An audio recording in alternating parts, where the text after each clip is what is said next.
Time. Love him, but he'd be flaky sometimes.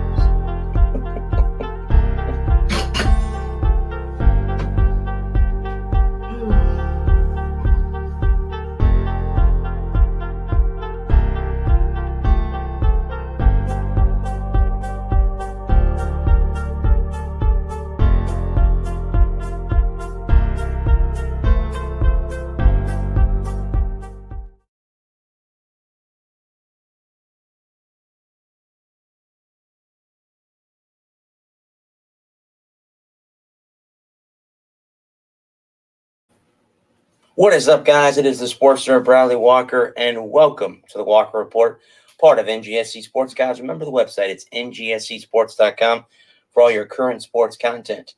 We are also part of Mancini Media, the Game Winner Sports Network, the Snowman Multimedia Sports, and the Sports Alliance of America Incorporated. Welcome in, guys. Happy Thursday. Before I get started, I want to thank Ralph Garcia, John Dissett, and the Tampa Bay Rays for a great experience last night at the Rays game. It was a very, very fun experience. I definitely hope to get another opportunity to go cover a professional baseball team. That was a very great experience to have. So I want to say thank you to those three individuals, or two individuals in the franchise. Thank you so much. On top of that, guys, strictly, we're going to have a 3-hour show tonight about college football and pro football. College football starts this weekend, so we will. Hang on, guys. Oh, it's my dad. Okay, awesome. Thank you. Anyway, guys, let me bring on my three awesome co-hosts. Good evening, gentlemen. Good evening.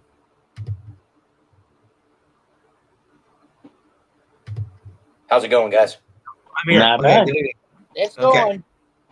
Cool Yeah. beans. College football starts So- this weekend. Guys, I had a whole shit ton of fun last night at the Rays game. That was a great experience. The people in the press box were fantastic. I got to see some of the TV people. If you saw my Facebook post, I was probably, 5-6 feet from manager Kevin Cash. So that was kind of cool. Of course, I got two chicken shit to ask him a question. So hopefully I get the balls to ask Alex Golish some questions this year for USF. So I'm working on growing balls. Well, I'm gonna hammer you every Thursday night if you don't. So No, that's thanks, but you better be ready. You better be ready. I'll get you. I'll make a point of watching the Bulls this year, and I'll write you up some questions. You better start asking them, and I'll call you out to your face right here on Facebook. Sounds good to me. I can I definitely may need that kick in the ass. So yes, definitely. Well, everybody needs that every now and then anyway. So I'll keep you honest. Real quick, guys. Before we get started with the football talk, I want to extend thoughts and prayers to the family of Terry Funk and the family of Bray Wyatt. He died today as well. So I want to extend my prayers to both of their families. Same here. I remember Terry. That. Obviously, Terry Funk was part of Hardcore. the hardcore era of wrestling. yes. And I thought Bray Wyatt was the type of guy that was kind of the next. I'm not going to say the next Undertaker, but that dark entity in the WWE. And now, unfortunately, we will not get a chance to see that because he passed away. By the way, this is my dad that just posted that comment. I just wanted to put that up there. That's my You dad. have to remember me on making that tutorial video for the Facebook group. Oh, that's okay. Yeah. You know what? Honestly, bud, when I post the link up, it says on there to make sure you write your name in on Facebook because it doesn't show up on Facebook. Well, So, there's a way to allow StreamYards to. You go in, you hit accept, and then your comment will post with your name through Facebook. There's a whole thing that you have to do, and I keep forgetting to post that make that tutorial video and post it in the Facebook group. Remind me tomorrow. Hammer me on that tomorrow. So because I keep forgetting, because yeah, we'll get talking, and I'll I have, forget. yeah, but I have a day off tomorrow, but I got to be up early in the morning Right. tomorrow. That's what you're saying.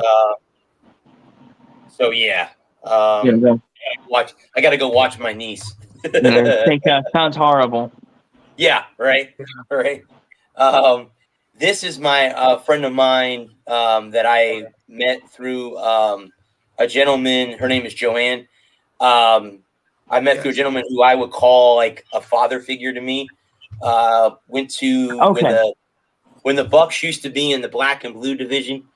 The Lions, Packers, Bears, Vikings.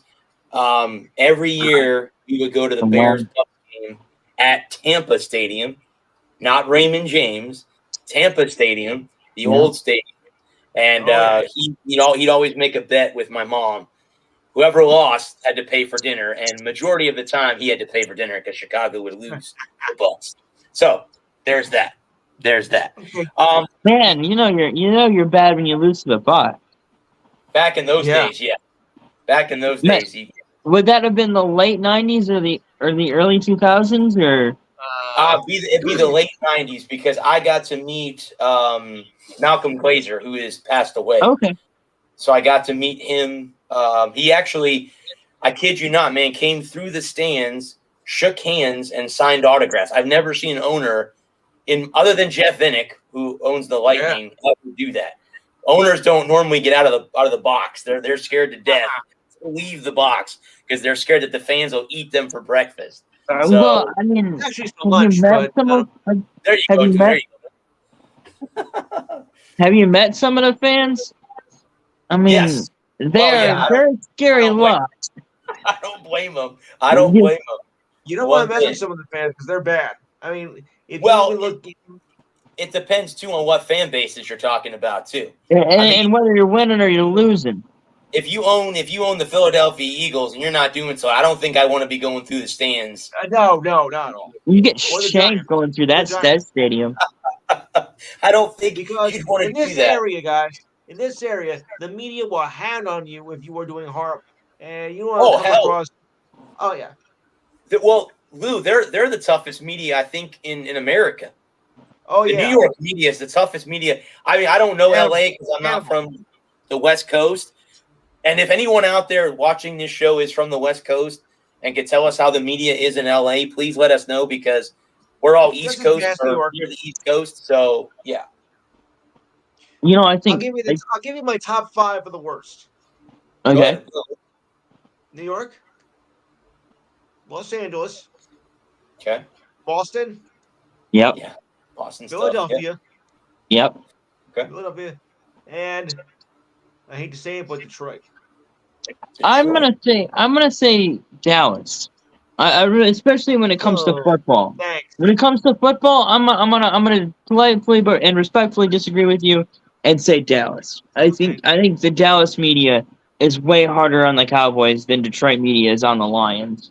The other sports, I would agree with you. I don't follow the other sports in Dallas as closely as I follow the Detroit sports, but yeah, Red Wings media is really hard on the Wings. Tigers media is really hard on the Tigers, and Pistons media is fairly hard. But I can't speak to that. Would be something Gerald would be more familiar with, but like the Stars or the Mavs or the Stars, Mavs, and Rangers. I don't know how that media group is on their respective teams, but I think Dallas. If the Cowboys drop a pass, the Dallas media wants everyone running 40s, so they're doing suicides until they get tired. So that would be my number 5. When the Cowboys mess up, the media's like sitting there like, who's to blame? want the head on a platter. Yeah, Play the blame they're, game. Play the blame game. the Dallas media craves blood. A sacrifice must be made. Mm-hmm. Yes. True. Yes. Hence why Kellen Moore got the axe. Kellen Moore was the sacrificial lamb. Yep. And it should have been McCarthy that got the axe. Well, that's a whole nother conversation. That could happen this year. that could happen this year in all reality. So well, I think McCarthy is a I know we'll get more into it in a little bit, but McCarthy is a product of other people's success. mm-hmm. When he was winning in Green Bay, it wasn't Mike McCarthy that was doing the winning. Mike McCarthy had a juggernaut on both sides of the ball. He had Mason Crosby, so he was good. He was good 45 yards in. From the 45-yard line in, he had 3 points automatically. But then when that team starts aging out, and Aaron Rodgers turns into who Aaron Rodgers ends up being, and they don't win as prolifically as they had been winning early in Aaron's career, and McCarthy ends up becoming sacrificial lamb in Green Bay for Matt LaFleur. Well, Matt LaFleur is a better coach than Mike McCarthy, yet, in my opinion, the problem for Matt LaFleur is that all the stars that McCarthy had aged out. And he doesn't have that same level of talent in Dallas that he had early in his career in Green Bay. I agree. I agree too.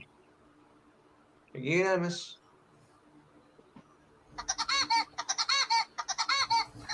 What do you want, Packer? It seems appropriate. Yeah.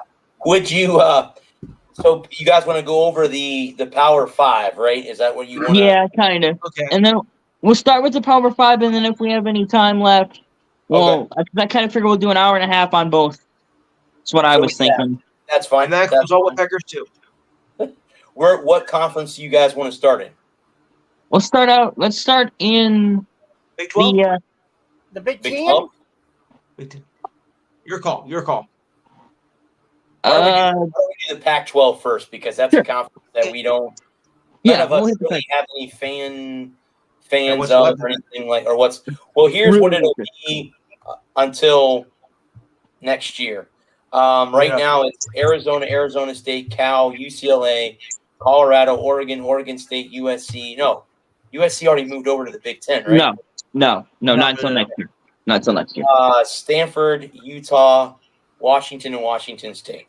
So though it's the Pac-12. So again, this conference obviously is headed for the abyss. I think there's only 4 teams left out of the 12 that are after this year. Well, I had thoughts about that. I kind of feel like we need to let's not worry about that until next year. Let's just focus on this year, because we can't, because looking to 2024, 2025 in the future, like for me, this is the whole spiel that I was going to go on, if you'll indulge me a couple of minutes. But because I know there's a lot of conference realignment coming, so that and the playoffs are expanding next year to 12 teams, or is it 2025? I think it's 2024. I think next year, but is the 12 teams. This is the last year for the 4. Mm-hmm. So I think this just presents a unique opportunity for this crop of kids to be a part of it, something special.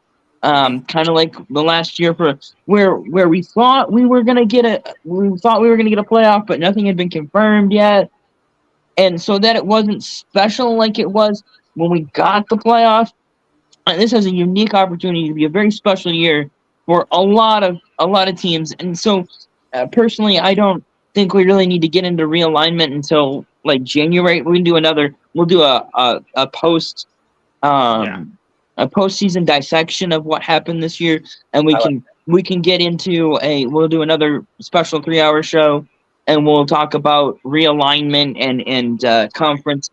I think this week this for this show, we should focus on this year and who's what, because what's going to happen next year really isn't relevant in my opinion, and feel free to disagree with me or contradict me. But I don't really think it has any bearing on this year because, like, this is special, like, right? This is the last time that Arizona State, Oregon State, and the rest of them are going to face USC and UCLA as members of the Pac-12. Right. And so, I mean, sorry? It's not going to be much. How give a conference only 4 teams? I think, well, like I said, we can talk about that because they could add teams. That's what I was going to say. There's still room for expansion in January of next year, right? And in the future, and the Pac-12 may dissolve. The Pac-12 may dissolve, and they may have four more independent teams. And looking for a home in 2024, 2025, and into the future. Because real quick, I can't imagine a conference not wanting Stanford and Cal, 2 of the highest rated schools as far as income. I mean, Stanford is like a cut above most universities around the country. So for a conference not to want them, and I know the ACC said no. Well, that's the ACC. So, but again, you're right, but we'll get into that next year or later on this season when the college football season is over and we can talk about the realignment. But anyway, so who do you guys like? I mean, Caleb Williams obviously is predicted to be the number 1 overall pick, a Heisman Trophy winner. I know I saw him and who's the kid in North Carolina? The quarterback. Drake May? Yes, they rank those as the 2 best quarterbacks in college football. Now, I have to throw Jordan Travis, but we can talk about the ACC when we get there from FSU. But, I mean, who do you guys like in this conference? Utah is tough. The Utes have been tough for a couple years. I Washington's a tough team. So it's Oregon's going to be a tough out. Unfortunately, I think that with the Pac-12 imploding, that it's really not that, I think it's going to be important for SC, UCLA, Cal, Utah, Oregon. They're really gonna push to win the Pac-12 one last time. I think that is the one thing we can talk about realignment, is the fact that so many things are going to change, and that you only get to face these opponents one last time in this conference. It's going to be such a weird disposition next year to have the new conference, to have West Coast teams that we don't play but once a decade joining these East Coast conferences. And something we know from the NFL is that East Coast, West Coast, that East travels West far better than West comes East. So it'll be interesting to see how that breaks down in the future. I expect SC to stumble. I do. I think SC will be a letdown. I think Caleb Williams was a beneficiary of some injuries and some bad play in the last couple of weeks that netted him an undeserved Heisman. Because I think had things stayed the same and people had been healthy, that there would have been other players who were more deserving of a Heisman outside of their injuries. No, I can agree with that.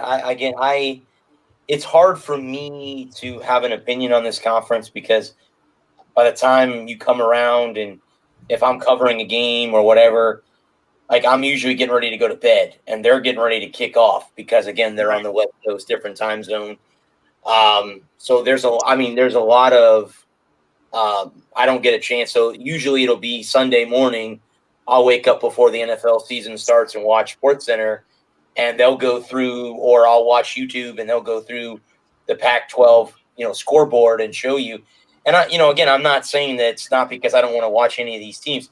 There's a lot of good football programs currently in the Pac-12, that could easily be in the playoff.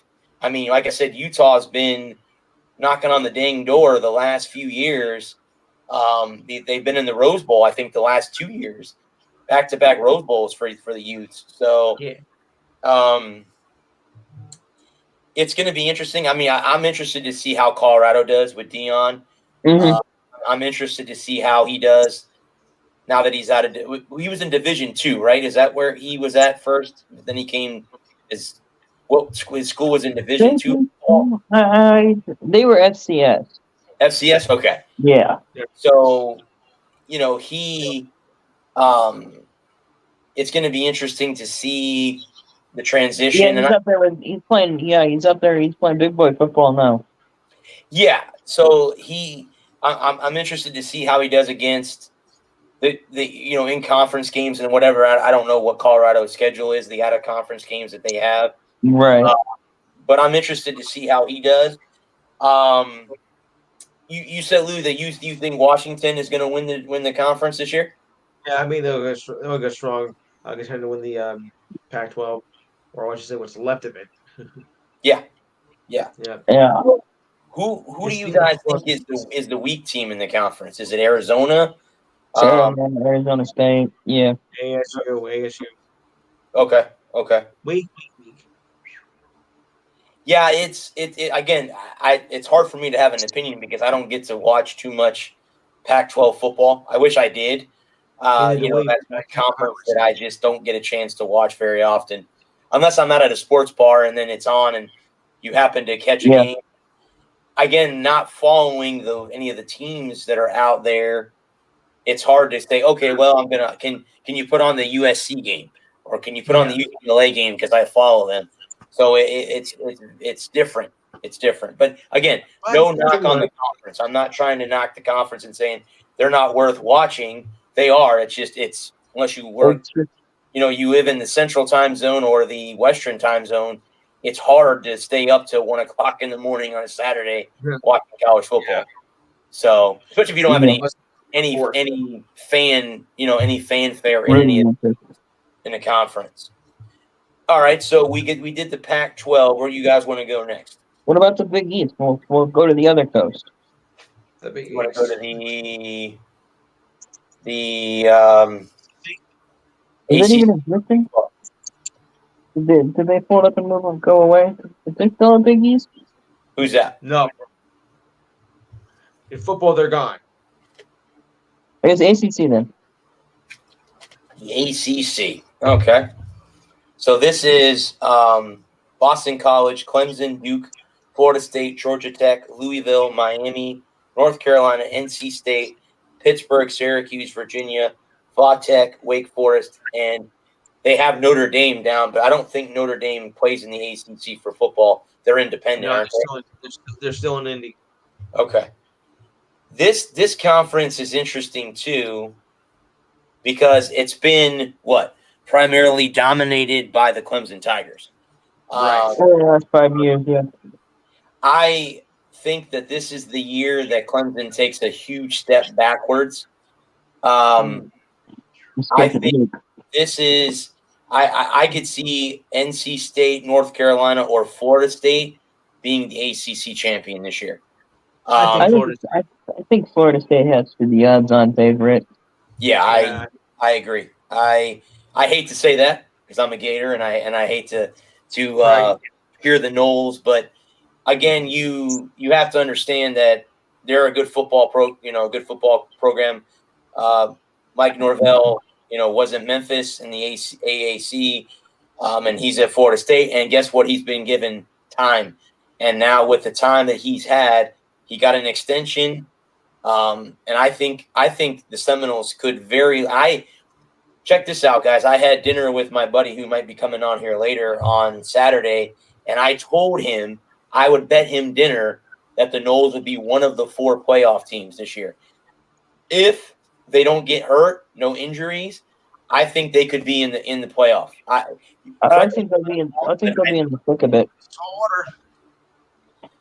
I think that they can be one of the 4 playoff teams this year. I think they'll be in the hunt. Yeah. Yeah. I don't know about Miami. They're on a bounce back year. They had a kind of subpar year a year ago. They've had for their hype, they've had a subpar year since 01. Yes. Yeah. Every year since 01, for all the hype they get, every year has been subpar. Right. And I mean, so you look at this conference, I'm looking too. Look at Pittsburgh. They've kind of been in the thick of it too in the conference the last few years. We'll see now with how they do this year. You can't count on Wake Forest. I was just, dude, you took the words out of my mouth. I think the Demon Deacons could also be in the thick of it too. I'm not going to say a playoff team, but they could be in the ACC championship game. They very easily could be. They could play spoiler for FSU. And I think that's the biggest thing about this particular year is this is the last year for 4 teams, right? Mm-hmm. So you have to play 100% on every snap this year because there's no mulligans, there's no do-overs, there's no second chances. And if you stumble to a Wake Forest or a West Virginia's in Big 12, or a Pittsburgh, that's what I'm trying to come up with. If you stumble to one of those teams, a Syracuse, if you drop a game to Syracuse, Pittsburgh, Wake Forest, you're done. You can kiss your championship hopes goodbye. You need a lot of help. Would you consider Wake Forest kind of like the Iowa of the ACC? Yeah, I would. Kind of one of those first teams that no one gets up for, and then surprisingly they beat somebody really good. I think they're more like the Indiana of because Iowa is. I would think Iowa is more like NC State. I would consider Iowa and NC State similar because every year everyone talks about NC State taking that next step.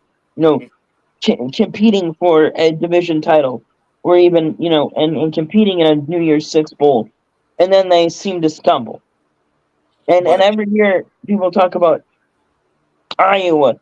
This is their year. They're gonna win. They're gonna win the West. They're gonna make a run at a Michigan or Ohio State. They're gonna knock one. They're gonna knock them off, or a Penn State. Whatever year it happens to be when we're rotating the division on the East. It's Iowa's between Iowa and Wisconsin. Everybody says it's either Iowa or Wisconsin in the West. And I kind of consider that to be NC State because and Wake is more of a Purdue or a Indiana, where you don't expect them to be good, and then once a decade they surprise you and they're actually pretty decent. And I think this is Wake's turn to be pretty decent. Would you say some of the decent teams would you put Louisville in that category as a team that could be sneaky? I think Louisville is one of those teams you can't sleep on, but they're not gonna challenge for a conference title. I think they're gonna be like a 6-6 kind of, a 7-5 kind of team, where they'll beat the teams they're gonna win 5 games you expect them to win. They're gonna lose 5 games you expect them to lose, and then there's 2 toss-ups where they will knock off a Wake or an NC State in a game that NC State can't afford to lose. They get beat by Louisville. They get in a game that Wake can't afford to lose. They get beat by Louisville. That's kind of how I see Louisville. Okay. So again, who would you call the weak link of the conference? Would you say Georgia Tech?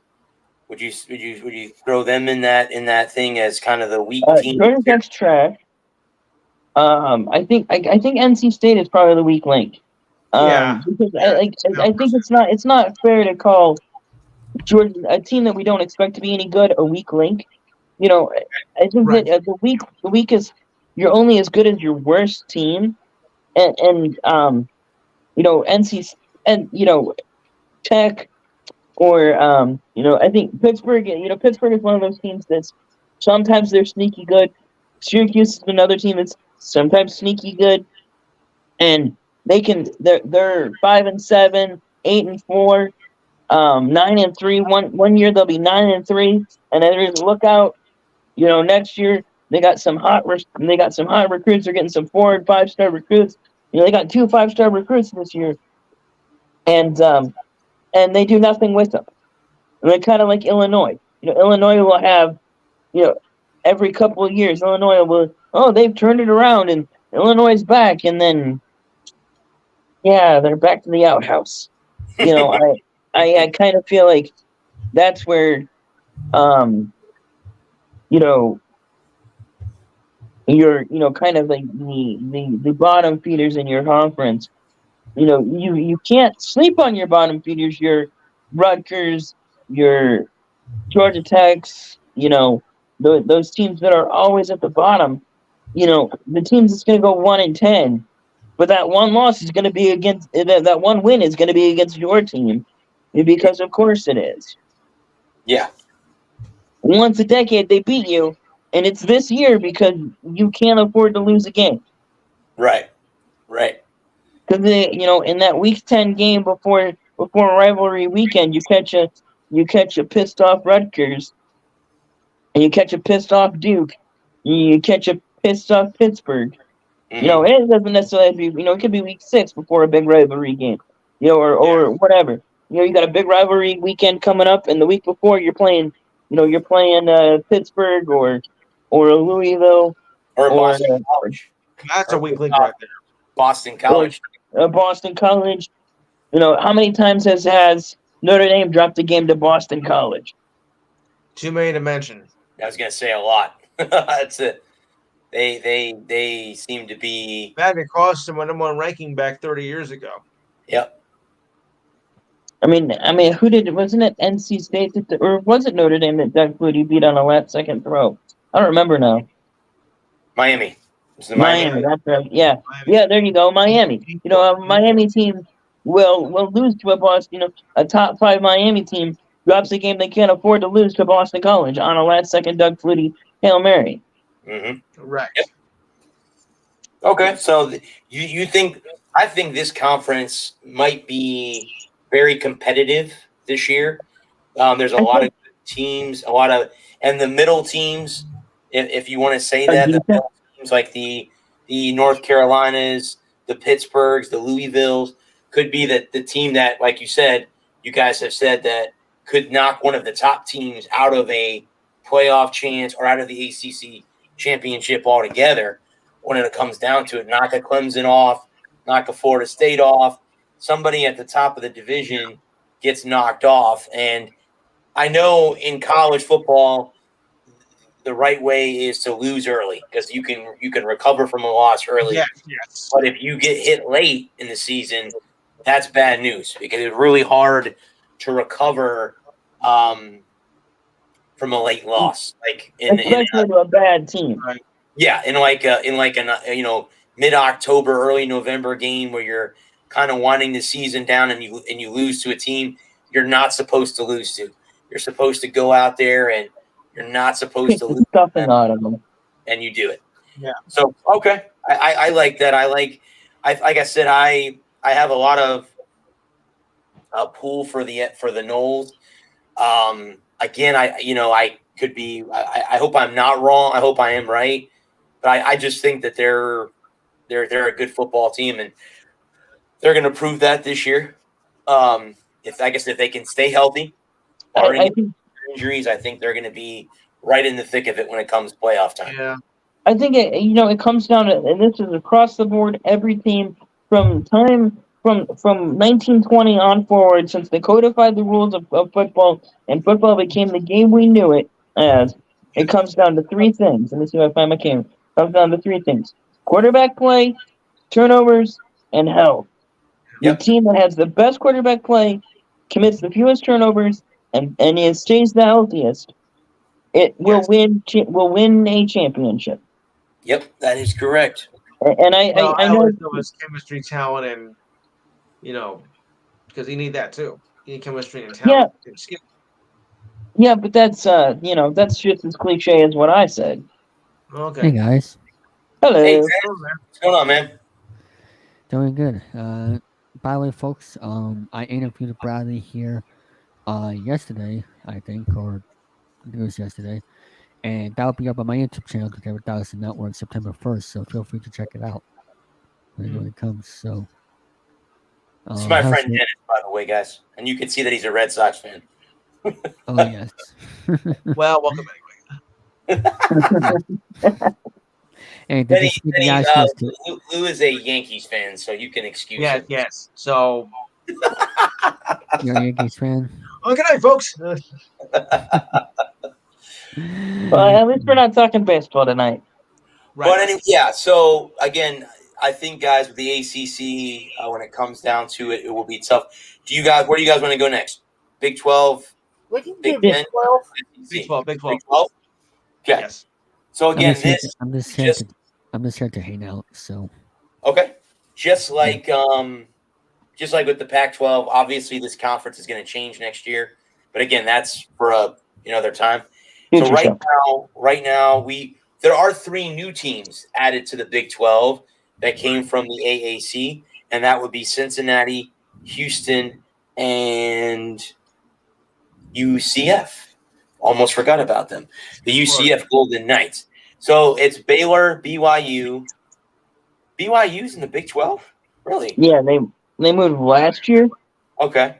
So it's Baylor, BYU, Cincinnati, Houston, Iowa State, Kansas State, Oklahoma State, TCU, Texas Tech, UCF, and West Virginia. So those are the teams. And real quick, can somebody please explain to me how Iowa is in the Big Ten and Iowa State is not in the Big Ten? Can someone explain because that? their little brother. Okay. Just curious. Simple as that. Iowa State is Iowa's little brother. Then they can argue with me all they want. It's a fact. So Iowa State, they talked about joining the Big Ten about 20 years ago, and they decided against it, and they went with they ended up in the Big 12. So the what is it? The Hawkeyes are allowed, but the Cyclones are not. Okay, that's fine. Okay, so obviously, again, you have 3 new teams in the conference. I've talked to some of my UCF buddies. Obviously, UCF is USF's rival in-state rival. They're not, it's not like it's a rival game that everyone marks on their calendar. It's not Ohio State, Michigan, or Florida, Georgia, or Texas, Oklahoma. It's not anything like that. It's not a game that everyone was going to watch around the country. But I'm interested. What is your guys' opinion on this conference before everyone flip-flops next season? I think Texas does have a legit shot at winning the Big 12 this year. I'm not saying that because I'm a diehard Longhorn fan. But he is. All right, Adam. I'm just saying, if we had a shot last year to win the Big 12, but we blew it later in the season. But I think since this is Texas's last year in the Big 12, they want to go out with a bang.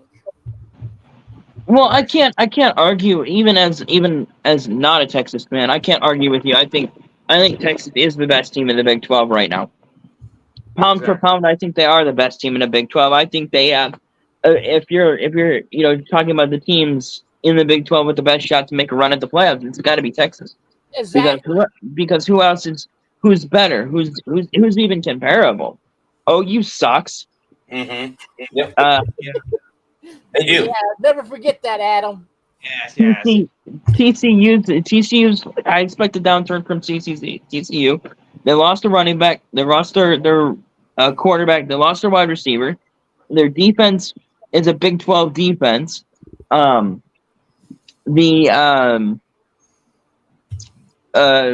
Texas Red Raiders. They're not a threat. Baylor is one of those teams, kind of like in Iowa, where everybody expects them to be good, and it's like every other 1 year. Like last year was a bad year for them. They went 7-5, right? Don't quote me on that. I don't know for sure, but Yes, they did go 7-5 last year. so this year they should be 9-3, and they should beat Texas and TCU and Oklahoma, right? Because this is their year to go 9-3 and give Texas a black eye and keep them out of the playoff. If it wasn't for us losing to Alabama last year, I think we would have been in great shape. Yeah. Well, I think the Alabama loss doesn't hurt as much as the TCU loss. Yeah, but else two I think did. Alabama and TCU didn't help. Because I think if you take away the TCU loss, you still lost to a good. If you beat TCU, then you go to the Big 12 championship game and play K-State, right? Mm-hmm. Right. And I think you end up. I think you beat K-State in the Big 12 championship game, and I think you end up playing us in the playoff team. And then, of course, all bets are off from there. You know, we don't know what would have happened. We know what happened. We know what happened about that, and we'll address that later because we'll have to talk about it. After 9 months, I'll have to sit here and talk about it. But I do agree with Adam. I think right now, Texas is the team to beat in the Big 12. I mean, because and then UCF is gonna get their big boy cleats for the first time in their conference in their program history. They got their big boy cleats. They wanted to go play in a real conference. Okay, you're in a real conference now. So, nut up or shut up time for them. Yeah. And then the Bearcats, they're gonna stink. They're gonna get run over. Oh yeah. And then who was the third team that came in this year? UCF. No, I already said UCF. Who's Houston. The Houston Cougars. Houston. Okay. And then Houston sucks. I think the only team that transferred over that's going to have a legitimate shot is UCF. And the only reason that I say that is you got Gus Malzahn at the helm. They can win. They've shown they can beat good teams. Now that they're not in the AAC anymore, now it's a put up or shut up time. See, a lot of their fans, and I'm not saying every UCF fan is this way, but a lot of them get cocky. A lot of them crown themselves national champions in 2015. We're not going to go back to that year, but that's a different story. But the UCF fans that I know, like I said, I have a good buddy of mine who has been wanting me to come to Orlando to see a UCF-USF game. Unfortunately, they're not playing each other this year. I don't know if that's going to happen. I would imagine it would happen again because Florida plays Florida State, and that's not a conference game, obviously, at the end of the year. But I would hope that the UCF-USF rivalry continues because they call it the War on I-4. If you don't know what that is, I-4 is a huge highway that you can drive from Tampa to Orlando and Orlando back to Tampa. Tampa to Orlando is east. Orlando to Tampa is west. So it just depends on your drive. I have to agree, Gerald. I think this is Texas's year. You were talking to me yesterday, Bud, about Bobby. He invited me over to his house to watch the Oklahoma-Texas game. So I'm gonna go over there. He's barbecuing and all that stuff. So I'm gonna go watch the game at his house. USF got a road game that week, so I don't have to worry about that. Texas and Oklahoma game. Do y'all know why they play it at Dallas? And do you know why they call it the Red River Rivalry? Yes. Bradley, what do you think of UConn college for football this year coming up? UConn? Dallas Yeah. because because of the state fair, and the Red River separates Oklahoma and Texas. So I knew that. That's how it got the name of Red River Rivalry. What do you think of for UConn, Bradley? I can't hear you. He's asking about UConn, the UConn Huskies. Oh. I was asking Bradley that. Yeah, Denny, they're independent. They used to be in the AAC with USF. We played them a couple times before they left the conference. It's hard to tell. Wait, because they're more of a basketball school than they are a football school. Yeah, I don't want to be too mean, but you might want to focus on the basketball program. Yeah, the football I would say UConn. Same thing with UMass. I think UMass is the same way too. I think they're independent too. I think they're more basketball orientated than they are football oriented. Oh yeah, no question. What I'll say about UConn football is that UConn football is fun because it gives guys the opportunities to play football that otherwise might not get an opportunity to play college football at the highest level. You're not a good team, and this is not a knock on the talent. It's a knock on the talent. It's not a knock on the heart. It's a knock on the talent. Yeah. You just know you're not a very talented football team, but you're going to be a punching bag for the Power 5 conferences, but you still get to go play football. And I cannot disrespect, as much as it might be fun to rag on them. I cannot disrespect the kids who want to go play football and are willing to take that abuse in for 16 minutes, 11 weeks a year. You're going to go get destroyed in 8 of the games you play. But those 3 games that you play that you actually get to win, or at least be competitive in, I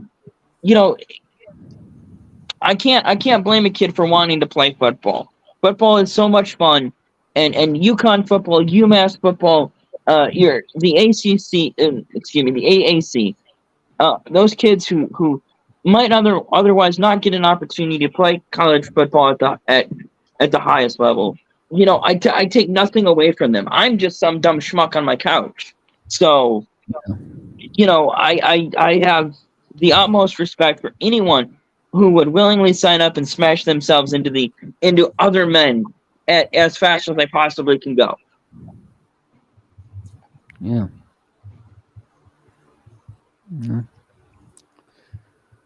What else is next, Brady? Well, Gerald was talking about Texas, so yeah, okay.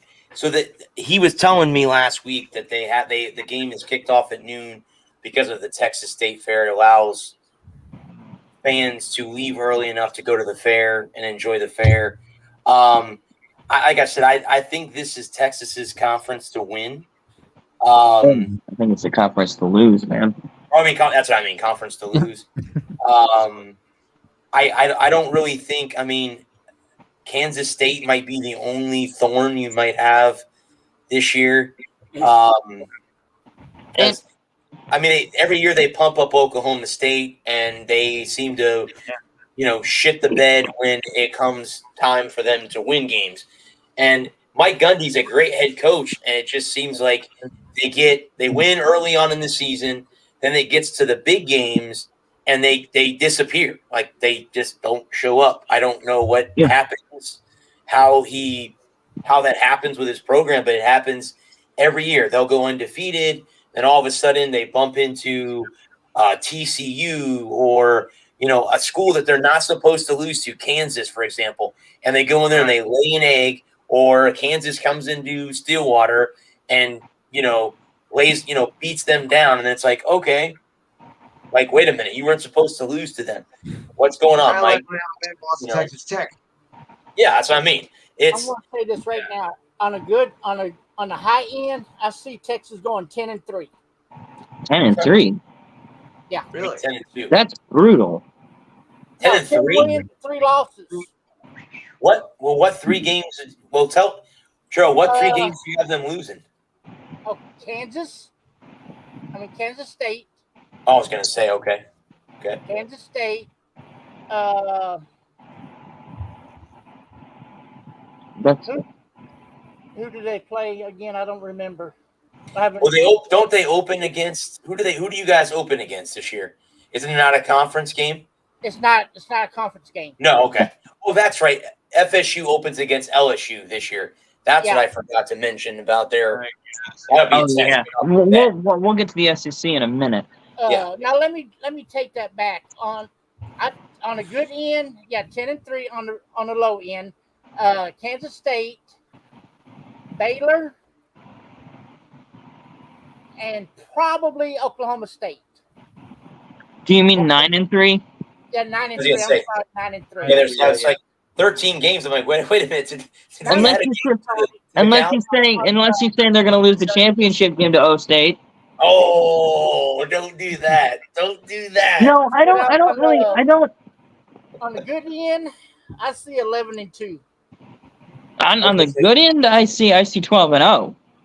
I really don't. I mean, the only two teams I see really giving us fits this year is Kansas State and Baylor. Yeah, I would agree with that. But I think this applies to every college football team. We can talk about it. Every year is trap games. A game against a team that you're supposed to beat before a rivalry weekend. That's what makes a trap game a trap game. Is that you play Kansas before the Baylor weekend or before the OU weekend, and you absolutely shit the bed against Kansas and lose that game because you're more worried about being ready for Oklahoma or Baylor or TCU. And so like you lose to West Virginia because you're playing Oklahoma, or you're playing Oklahoma State, or you're playing TCU the next week. So those are the games that I would worry about a little bit more because on paper, of course, and obviously we know the games aren't played on paper. On paper, I don't think there's anybody in the Big 12 that matches up with Texas right now. As it sits, I think Texas has the best quarterback, the best receiver room, the best running back core, and I think they have the defense to put it all together and make a run at a national title. I have Texas as one of my four. Because as what I've been hearing coming out of the 40 acres is they're going to redshirt Archie Manning. Right. They're going to, of course, Archie Manning will sit this year because they have viewers. They can play up to 4 games before he loses his redshirt eligibility. Correct. So he can appear in 4 games before he loses, or 6 games before he loses his redshirt. Let's say if we run up the score. Yeah, of course. Pull Quinn, put Archie in, and let him get a little bit of playing time. Let him see what it is like being in a real college game. Because you can sit there and simulate a real game and practice.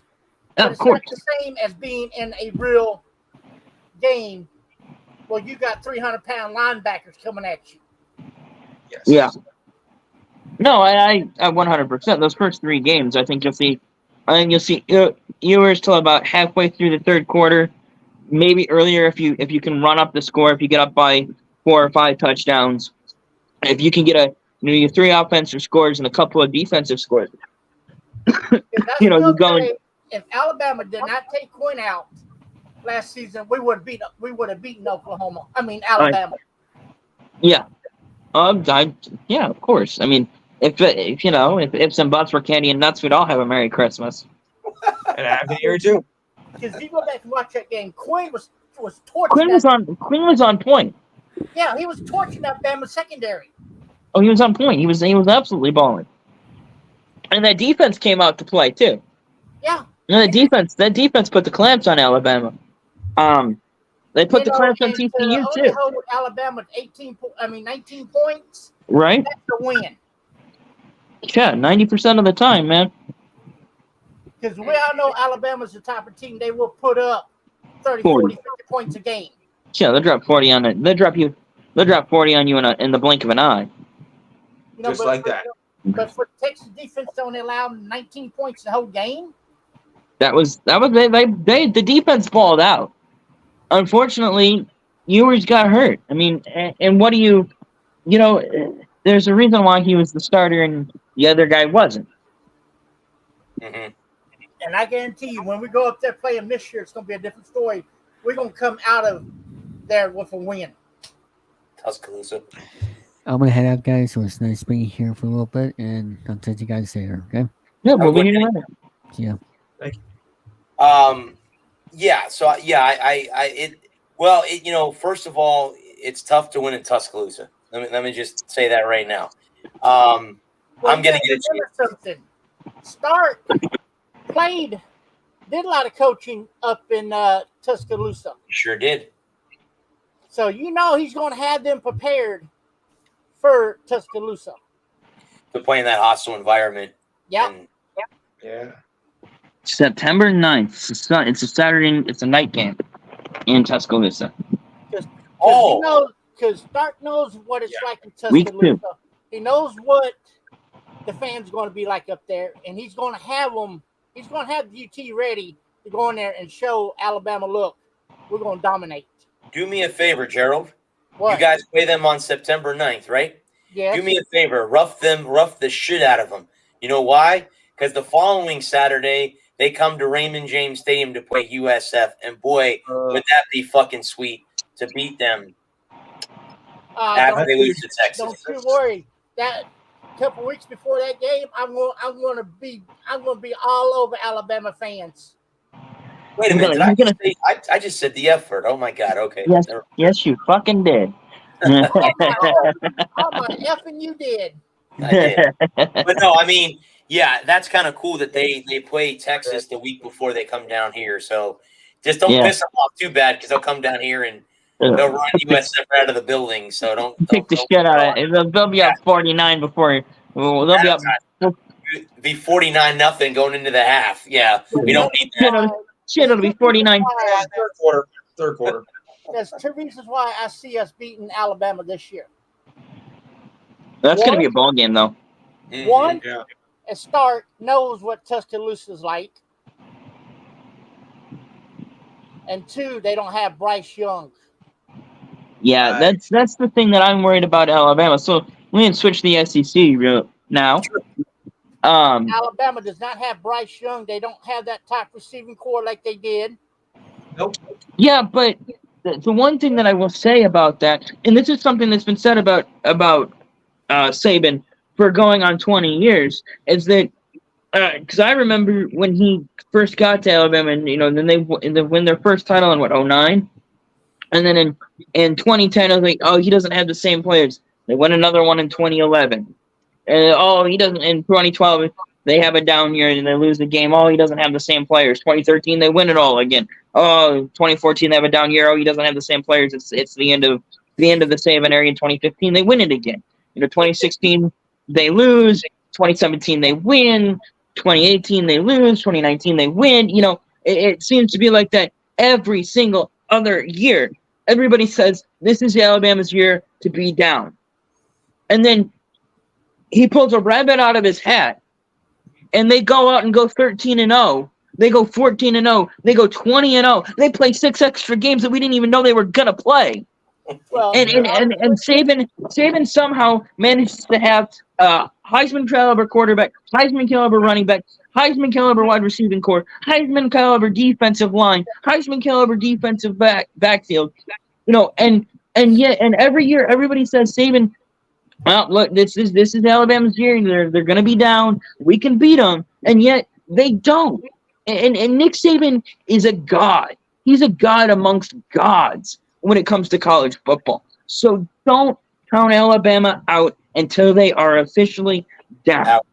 Yeah. Well, I see a new team being up there besides Alabama, and that's Georgia.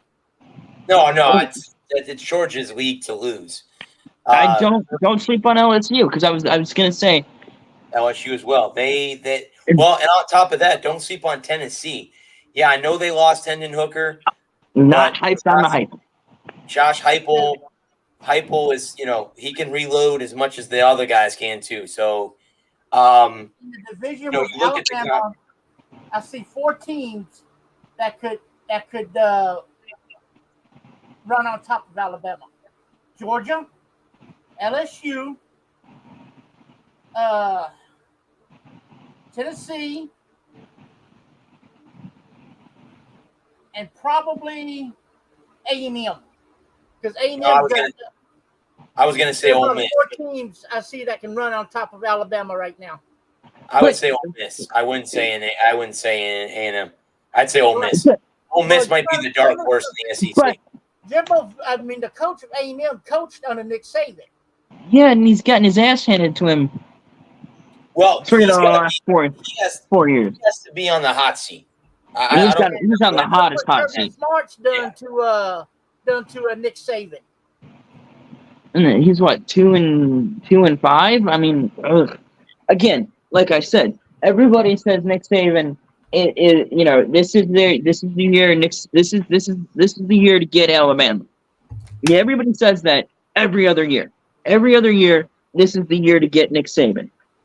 And yet, somehow, some way, Alabama is a top 5 team across the board. They've got a top 5 offense. They got a top 5 defense. They got a top 5 special teams. They got a top 5 weight. The thing that doesn't change in Alabama, the thing that hasn't changed since 2007, Nick Saban. One thing that has remained the same is Nick Saban. Yeah. The only team that I see struggling is the team that I'm wearing. This could be a very, very tough year for the Gators. I've seen people predicting they're only going to win 2 games. That's brutal. Yeah. Oh yeah. They have them really down there. I looked at the schedule. I don't see. They open against Utah. So could win that one. They beat them last year. They're out of conference schedule is hard. They got to play FSU at the end of the year. Right. They got to go through Georgia. They got to play Tennessee. Kentucky always gives them issues every year. Kentucky's, South Carolina, Vanderbilt beat us last year. So, it's not easy anymore. And I think Billy Napier's going to have some issues maybe this year and next year getting the team back to where it was before. Hopefully he's given the time. I can't see why you only have him for 2 seasons and then send him to the chopping block. But again, the conference, just like with Texas, it's Georgia's conference to lose. Correct. Kirby Smart, they beat Alabama. They've shown they can beat Bama on the big stage. Finally. And LSU. I think LSU and Ole Miss could be the 2 dark horse teams that no one talks about. LSU especially, they open against FSU. So whoever wins that football game, I think it's. And I want to say, guys, it's next Saturday. Whoever wins that football game, I mean, whoever loses is going to be like, okay, now we got to figure out what we're going to do. You get that loss early in the season, and it's not a conference game. It may not hurt you in the playoff. You can dominate your conference. Right. And Ryan has done a great job at LSU. So, yeah. What I will say about I would not be surprised if we see LSU and Georgia playing for the SEC title. They did last year. 100%. Yep. I hesitate to say a week 1 barometer, but that is that's a week 1 barometer. You're really going to feel what you got in week 1 for both LSU and FSU,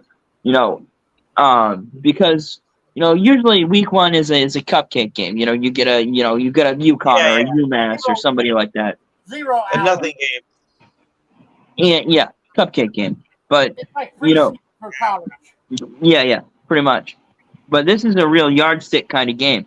A measuring stick kind of game for LSU and FSU, and we'll know. We'll have an idea. I won't say we'll know, but we'll have an idea because a lot can change in 11 weeks. There's injuries. Yeah. There's practice. Talk about practice. Practice. There's a transfer portal. There's the and so when it comes to that kind of thing, I think that week 1, again, like I said, even in the NFL, I really don't start worrying about it until week 4, week 5, week 6. When we get into the meat of the season, we've established who's going to be decent. We know who's bad. We know who's decent. And we have some inkling of who's going to be good. And and of course, one injury and it's all over. It can flip on a dime. You can look at it or even one change, right? You look at Alabama. To talk about Alabama. Alabama pulls Tua and goes with Hurts, and they win. They win the game, right? Tua gets benched for Hurts in the second half. Hurts plays better, and they go on to win the game. So it's a matter. Football, college football, is a game of inches. I mean, it's the sports in general, right? I was thinking about this earlier. And we can switch to. I think the Big Ten's the last conference we have, right? Adam, I don't mean to interrupt, but I got one thing to say. We were talking about conferences, conference titles.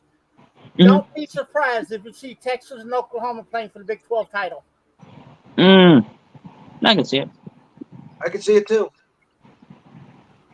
But I was thinking about inches and centimeters and how a game can change on a dime, and I think back to the game 2006, and it was middle of the second quarter, like 8 minutes to go in the second quarter, and it was like 3rd and 8, and Michigan had the ball, and Henny hits Edwards for 7 yards, and he gets flipped upside down, and he comes down, and he's about half a yard short, and it's like at the 38, and they punt, and I think the score was like 14-7 at that point in favorable, or it was tied at 7.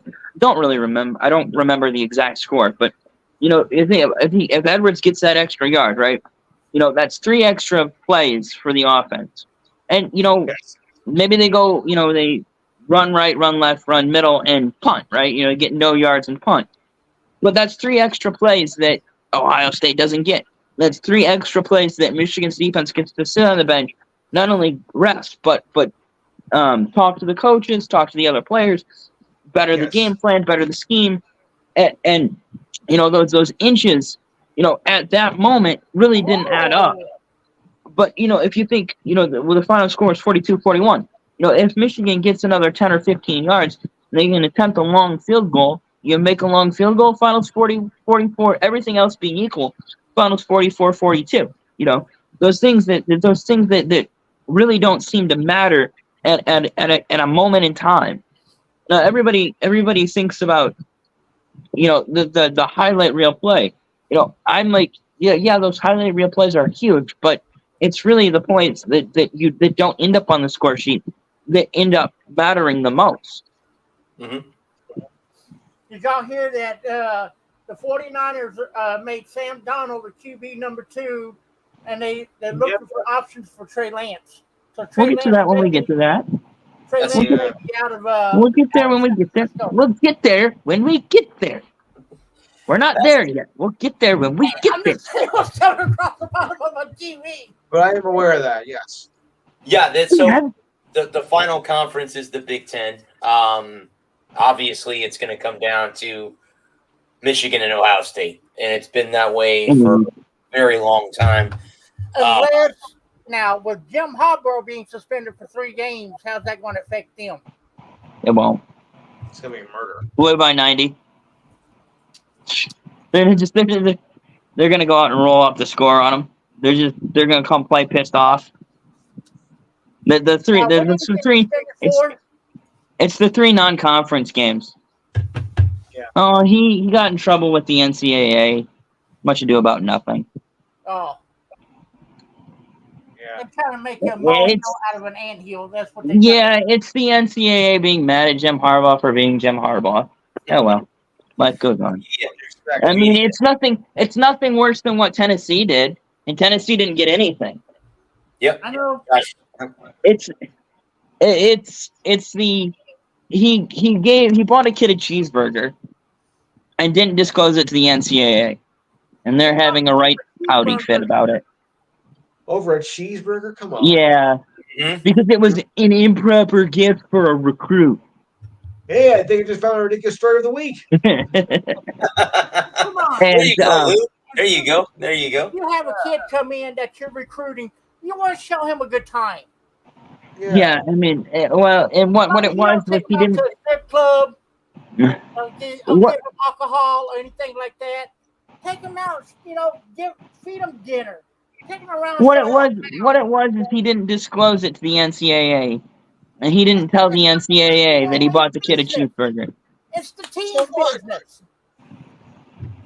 Yeah, that's what it all breaks down to is he didn't tell the NCAA, and the NCAA is waggling their naughty finger at him. So they gave him a 3-week vacation of the 3 non-conference games, and we got a week non-conference schedule this year anyway. Blew by 90. And you stick it up your ass. Blew by 90. Ain't gonna affect nothing.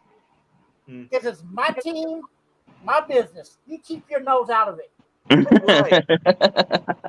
Yeah, that's what that was. He bought a kid a cheeseburger a couple years ago and didn't disclose the NCAA. But now I understand if you took him to a strip club, I took him out and got him drunk. Well, I mean, no, it's not the problem. That's not the problem. The problem is he could have taken him to a strip club. He could have gotten them blasted off their ass. But he did. As long as he disclosed it to the NCAA. Yeah. What's it gonna do? Because he didn't tell. Because he didn't tell mom and dad. Because he didn't tell mom and dad. Mom and dad are mad. Yeah. And you got to pay the piper. So he gets a 3-week vacation to start the year. And we'll be fine. We'll be fine. As long as it's non-conference. Yeah. No, he violated the sacred oath and didn't tell mom and dad that he was going out with his friends. Yeah. That's what it is. He didn't tell mom and dad he was taking his friends out for dinner. She was lying to the NCAA. You're a grown ass man. You don't need to tell your mom and dad what you're doing. I mean, the violations that Tennessee was brought up on were far more significant, and they got nothing. So I know. Yeah, I mean that's Brad's favorite team right there. Oh. Yeah, Brad's a Tennessee fan. Oh God. That makes my blood boil. That makes my blood boil. I thought we were gonna get our second F-bomb from Brad tonight. No. I used up my one. I used up my one too early. That is the one team in the SEC. Now, because you don't know who's listening or who's watching. We warned them. We warned them last week. So if you're watching, you were warned. You were warned. The SEC, I just can't wrap my hands around. So, we don't need the FCC come knocking on our door. Hey, I thought we were having the FAA come knock on our door this week. Yeah, I said the FAA. We're gonna get invaded by the planes. The plane people. The plane people are shutting us down. We don't need old Mark Zuckerberg. I live like 5-10 minutes from an airport, St. Pete Clearwater Airport. So yeah, so they're coming. If you hear a knock on your door, don't open it. Yeah, exactly. If I hear a knock on my door, I'll let my dog take care of it. I'll let my dog take care of my light work. But no, in all seriousness, I send my midget wife after him.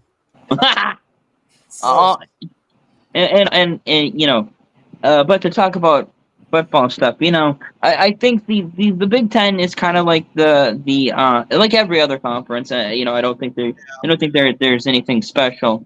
I think you got the top 5 teams in the conference, the top 3. You got Michigan, Ohio State, and maybe Iowa.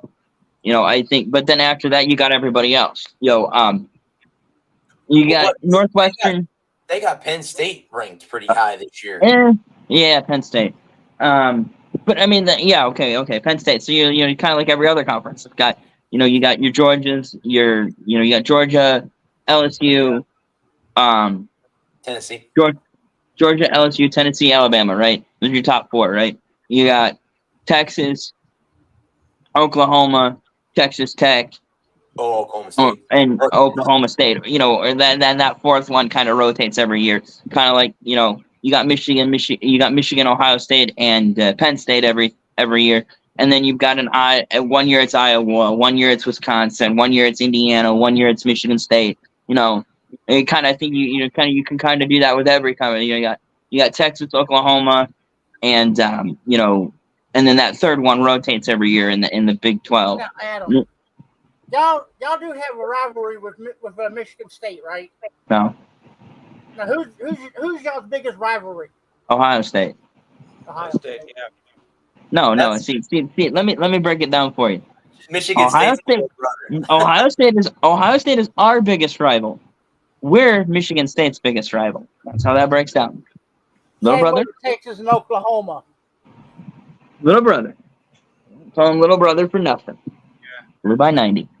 And if y'all notice, every year Texas and Oklahoma trade wins. Yeah. Your Texas, Oklahoma is closer to Michigan, Ohio State. Yes. I think Texas for comparison for y'all it would be A&M. That's A&M for Texas. Oklahoma is your biggest rival, but for A&M, Texas is their biggest rival. So that's how Michigan looks at Ohio State, Michigan State. Ohio State is our biggest rival. Ohio State by far and away. Ohio State is our biggest rival. And when we move to the SEC, watch out Arkansas because we're going to renew that rival with them, and watch out A&M because we're going to renew that rival with them. And then it's hard to say because I hate everybody as much as I hate the next one. I hate Notre Dame more than I hate Ohio, and then I hate Michigan State. I absolutely cannot stand Notre Dame. I hate Oklahoma more than the Irish. anything. What's that? I hate Oklahoma more than anything. I can't stand the Irish. I hate Notre Dame more than I hate Michigan. More than if Notre Dame's on the schedule, I want to beat them more than I want to beat Michigan State. Obviously, I want to beat everybody, but hanging 40 on Notre Dame feels far sweeter than hanging 40 on Michigan State because I expect to hang 40 on Michigan State. That's the same way I feel about Oklahoma. And beating Ohio, I don't care if we beat them 2-0. Beating Ohio State is going to be sweet, no matter what. No matter what, beating Ohio State is going to be sweet. So, but to break this down in more than just me hating on everybody in the conference, Northwestern is in disarray. The Pat Fitzgerald got in big trouble and got fired. So I mean, if you want to talk about misconduct in the Big Ten, and you want to talk about Jim Harbaugh getting suspended, Pat Fitzgerald got fired for being a complete piece of shit and a terrible person. So there's that. Wisconsin is hit or miss. I expect them to be down. Minnesota sucks. Northwestern sucks. Rutgers sucks. Indiana sucks. Illinois sucks. Rutgers is a basketball school. Yeah, and then they should remember that. We remind them every year that they're basketball school. I know that's Lou's other team. So no, hey, it's the truth. Who's the head coach in Rutgers? Is it he's a character? Oh God, I can't remember. I can see his stupid face. He coached the Buccaneers for a year. I remember. All I'm come up with Guy Ritchie, and I know that's not right. I forget the guys. I forget the. Yeah, I know he's a character. He's a goofball. Let me look it up real quick. While you're looking that up, I'm going to continue to rip on the Big Ten. Nebraska sucks.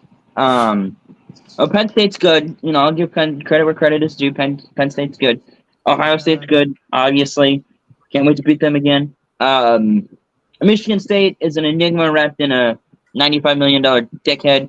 I can't stand that guy. Mel Tucker. Useless. Would you find it?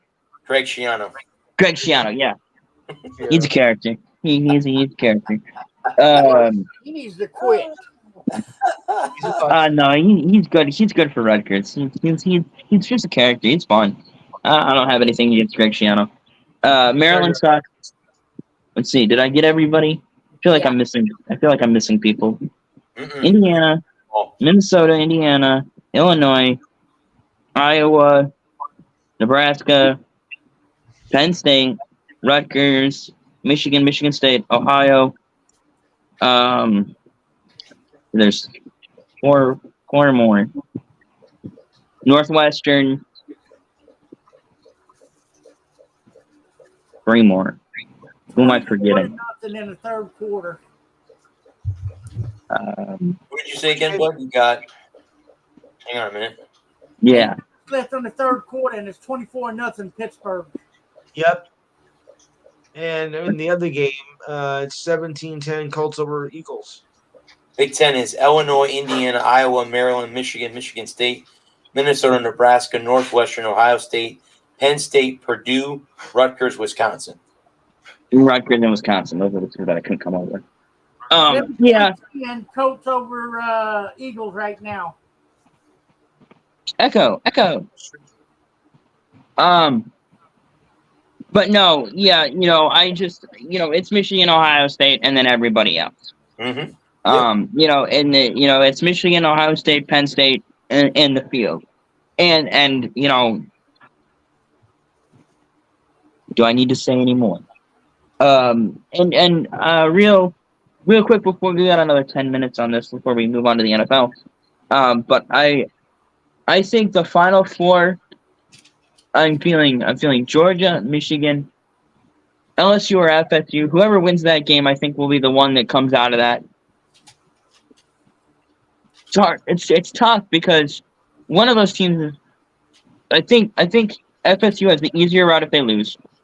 If they lose, they have the easier route because I think they'll get. I think the ACC is down this year across the board. But if LSU loses, they still have to play Alabama, Georgia, Florida, Tennessee, Kentucky. They got some tough games.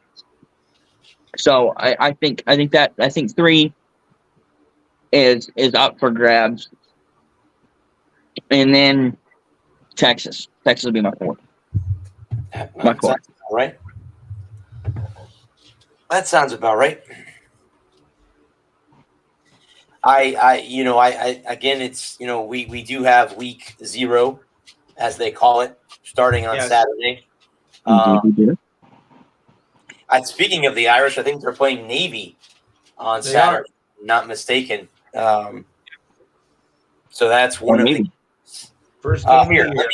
Let me because we got a few minutes. Let me bring up we always kind of go through the college schedule, the top 10. And then go through the lines and everything. So why don't we do that real quick? Let's see here. NCAA. There we go. We're at the top. Okay. So the game between Notre Dame and Navy, they have the Irish favored by, let's see, what's the line? 20.5. And the over-under being 49. I'm taking Navy. Okay. I'm going to go Irish under Navy covers. Navy covers, okay. And they're playing in England? Okay. Where are they playing? Ireland. I'm sorry, Ireland. Yep. Okay. The match predictor on ESPN has Notre Dame as a 96% chance of winning the football game. Okay, what for the 4% that don't? Navy's going to take it by a touchdown. No. Notre Dame is going to kill Navy. They're going to. It's going to be over. I'm not taking under. I'm going to go with Navy. I'm going to take the Irish, and I'm going to take the over. I think they just demolish Navy. Oh, yeah. The way that you get Navy to West North is if Roger Staubach comes out of retirement. The next game is San Diego State is on the road to play the Trojans of USC. The line is 30.5 favored USC, and the over-under is 66.5. I'm going USC. That's a lot of points for the over-under. SC over San Diego covers. Okay. I'm going USC. USC wins. 66 isn't really because 66 would be 45 and 21. I don't see. I definitely see Notre Dame. Excuse me. I can definitely see SC getting to 50, and then if they get 50, then San Diego only needs 16 to cut, but needs to get the over. So I'm feeling over. Okay. Hell, I think SC could probably get to 66 on their own. No, Those are the only. Let me see, because I think what I have as top 25. I was gonna say will cover. those are the only two games I see that are in the top 25. We have noteworthiness. That can't be all the games, though, right? Yeah, No, I think there should be a couple more. because Texas Yeah, doesn't but they're not. open up their schedule until September the 2nd, I think. Yeah, everybody else opens up September 2nd. I think there's a couple more. Yeah, they got okay. So here they are, right here. I went to CBS. I don't even know who this is. UNA at Merrimack. Is that Merrimack? I don't even know. Yeah, see these teams. I don't know who they are. UTEP University of North Carolina Asheville. Look, see who Texas plays in the opening game and what the line is. Yeah. Okay. We'll get to that next week. UTEP against Jacksonville State. UMass against New Mexico State. Ohio versus San Diego State. Fordham versus who is this?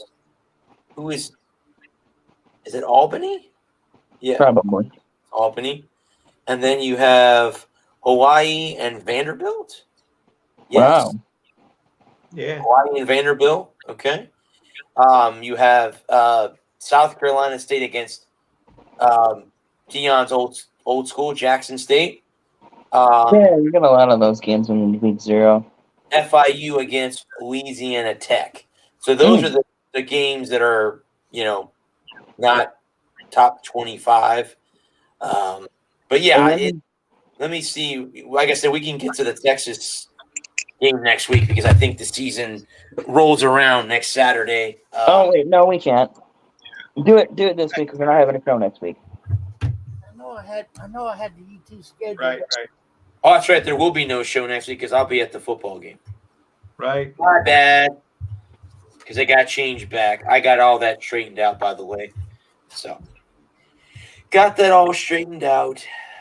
Last night on the phone. So,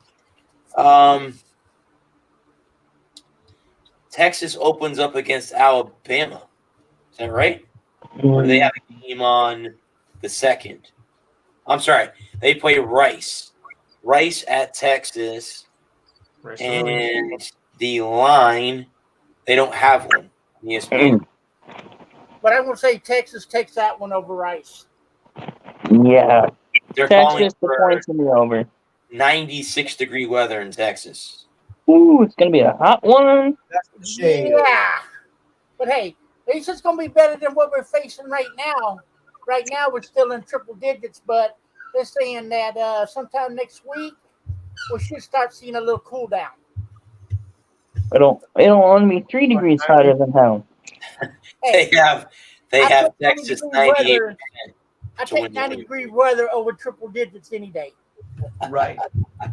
I don't know. At a certain point, it all becomes relative. It's just like the cold. The 105 is the same as 5. It's just too damn weather. Yeah. Yeah, Texas will wall up Rice. Texas the over and the points. I was going to say we're going to send the Owls flying back to Waco or wherever they come from. Right. All right, here we go. Here we go, baby. Let's bring it. We're in the final week of the preseason. We're 2 weeks from the season kicking off. Where do you guys want to start? Do you guys want to start the NFC or AFC? Well, you start. It's up to you, Brad. It's your show. Start where you want. Let's start in the NFC East. Yeah. NFC East. We could talk the NFC East. Cowboys, Giants.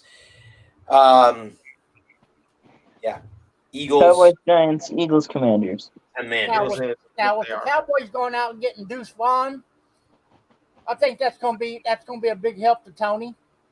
Mm-hmm. Well, I mean, yeah. I mean, they wanted to brought him in if they didn't think he was going to help. Because I don't know if you watched these last 2 preseason games when Juan was in there as running back, but that little dude is shifty. Yeah, I mean, Right. I like it. He reminds me of a young Barry Sanders. The way he can cut and make players miss, make defensive tackles miss. Maybe he has a fourth gear, he'll be all right. That was Barry's biggest problem. He didn't have a fourth gear. Too, I like about him is he runs between the tackles.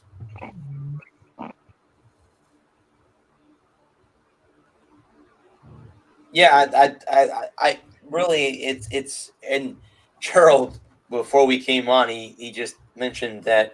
Speaking of that, Dak Prescott wants a $50 million extension. Yeah, I don't really know. I don't know if he's worth $50 million. No, he's not. He's not worth no $50 million. That's a steep hill. That's big boy. That's big boy. I mean, he's gonna have to have a big boy year. Yeah. I mean, if he wants big boy money, he's gonna have to win more than one playoff game and get to the NFC Championship game before I would even consider giving him that kind of money. He wants big boy money. He's gonna have to play. He's gonna have to earn it. I mean, this is kind of a show me year for Dak Prescott. They got rid of Kellen Moore. They sacrificed the lamb. They got rid of Kellen Moore, and they brought in the new coordinator, whose name I don't remember. Schottenheimer. They brought in Schottenheimer. Yeah. They got rid of Moore, brought in Schottenheimer, brought in Vaughn. Defense is still stout. The defense is still stout. They got a good receiving running back core. Yep. We got a great defense. Yep. And I think the other three teams in the Giants and Commanders are, the Giants are rebuilding. They've done some nice things with the rebuild. If I was a Giants fan, I would be very happy with the trajectory of the rebuild year to year over the last 3 years. The Commanders are a bugaboo. They got a good receiving core. They got a good defense. They've got a decent running back core. But the problem is going to be quarterback play. Can Sam Howell play? And we'll find that out in a couple of weeks. What can he hold up? The NFL East is going to come down to Dallas and Philly. Yes. Of course. I think the Giants would like to make some noise in the East. I think the Giants are going to be. They re-signed Barkley, got that deal done. Daniel Jones is a serviceable quarterback. They got a good defense. Don't sleep on the Giants. The Jets, Jesus. The Commanders are they're trending right, in my opinion. They still have Chase. Oh, what's his name? The defensive lineman. Chase Young. They got Chase Young on the defensive line. If he can stay healthy, they'll at least have a decent pass rush. Jahan Dotson is good. Terry McLaurin is good. The problem with the Commanders right now is going to be quarterback play. Can Sam Howell come in and play? And we'll have to wait and see. Now here's how I'm going to put the East. Either Dallas or Philly, the Giants, then Washington. Correct. And of course Philly. You gotta put Philly number one until somebody knocks them off. You can't them out until somebody beats you. That's why I said either Dallas or Philly in the East. Because every year it comes down to those two teams, Dallas and Philly. Washington got rid of the worst thing they could get rid of, their owner. So good for them. The best thing they could have gotten rid of. Howard and Daniel Snyder. That little pervert. Yeah. Damn pervert. He was a bad dude. He's long time coming. And also something else about that. I heard that a lot of American natives are wanting them to go back to the name Washington Redskins. I've heard that too. So that's a petition that the American natives are getting started. Hey, if they're okay with it, then I'm okay with it. They ever changed it because Because I remember when Dallas played Washington, whenever the Redskins. And what did you hear when Washington came out? Hell to the Redskins. And I understand. See, I understand why people would think it was offensive to Native Americans because Redskins is a slur. It's a derogatory term for a Native American. For many years, it was. Now, if the Native Americans get together and they agree that they're okay with the team using the name, then I'm not offended by it. If that's their choice, if that's what they want, then by all That's means, how I feel about it. like this with Seminoles. There was a position a couple years ago to get the Seminoles to change their name, and you know who threw a big fit about it? The The Seminole. Seminole. The Seminole Indians threw a Seminoles. temper tantrum because they make bank off of the name. And they own Seminole. a very large casino in Tampa. They own several very large casinos in Florida. And you know the live mascot that they use for the Seminole games that's on that horse? Yeah, he's a native. He's a real American Seminole Indian. That is one of the coolest openings to a football game in Oh, yeah. college football. I have got yet to experience that. A buddy of mine went to the Florida State in Gainesville. I told him next year when they go to Tallahassee, I'm going to go make the trip to Tallahassee to see Renegade live before the game. So, yeah, I'm going to make the trip to Tallahassee. And so, if they want to bring the name back and use the name and then donate the proceeds to Native American charities, I think that's a really good compromise. That's what the Seminoles do. The Seminole Indian tribe makes a lot of money off the use of the name of the Seminoles in Florida. They make that money. They put it back into the reservations. And if they want, if the NFL and the Native American groups and the Commanders ownership gets together and they work out a deal where the name can be used and that money goes, from using that name, that term as something derogatory to turn it into something positive, I think that's a much better that's a much better solution than just changing the name to Commanders, because Commanders just sucks. Which Commanders is better than football team, but I mean it's a pile of dog shit and a bag of dog shit. They both suck. Yeah, because growing up, I remember the Commanders always being the Washington Redskins. Right. But and I grew up where I grew up. I grew up in a very what used to be native land, where I'm from, and so that term was offensive. Redskins was offensive to Native Americans. You didn't call, unless you were being a racist, you didn't call someone who was of Native descent a Redskin because you were being racist. So that I understand why people were like that name, but if the Native groups are saying that they got more mileage, it was a positive. They had a positive experience. Then by all means, who am I to judge them for wanting that term to be used? Mm-hmm. Very true. It's like if 100 years from now, some team was called the Schultenstappen, and the Jewish people were like, we get a lot more mileage out of this team being the SS and turning it into a positive than we do a negative, and they wanted to keep calling that team the SS. Then who am I to judge them for wanting that? As offensive as that might be to us as our sensibilities as white Americans. It's not our place to judge the Jews for being okay with it.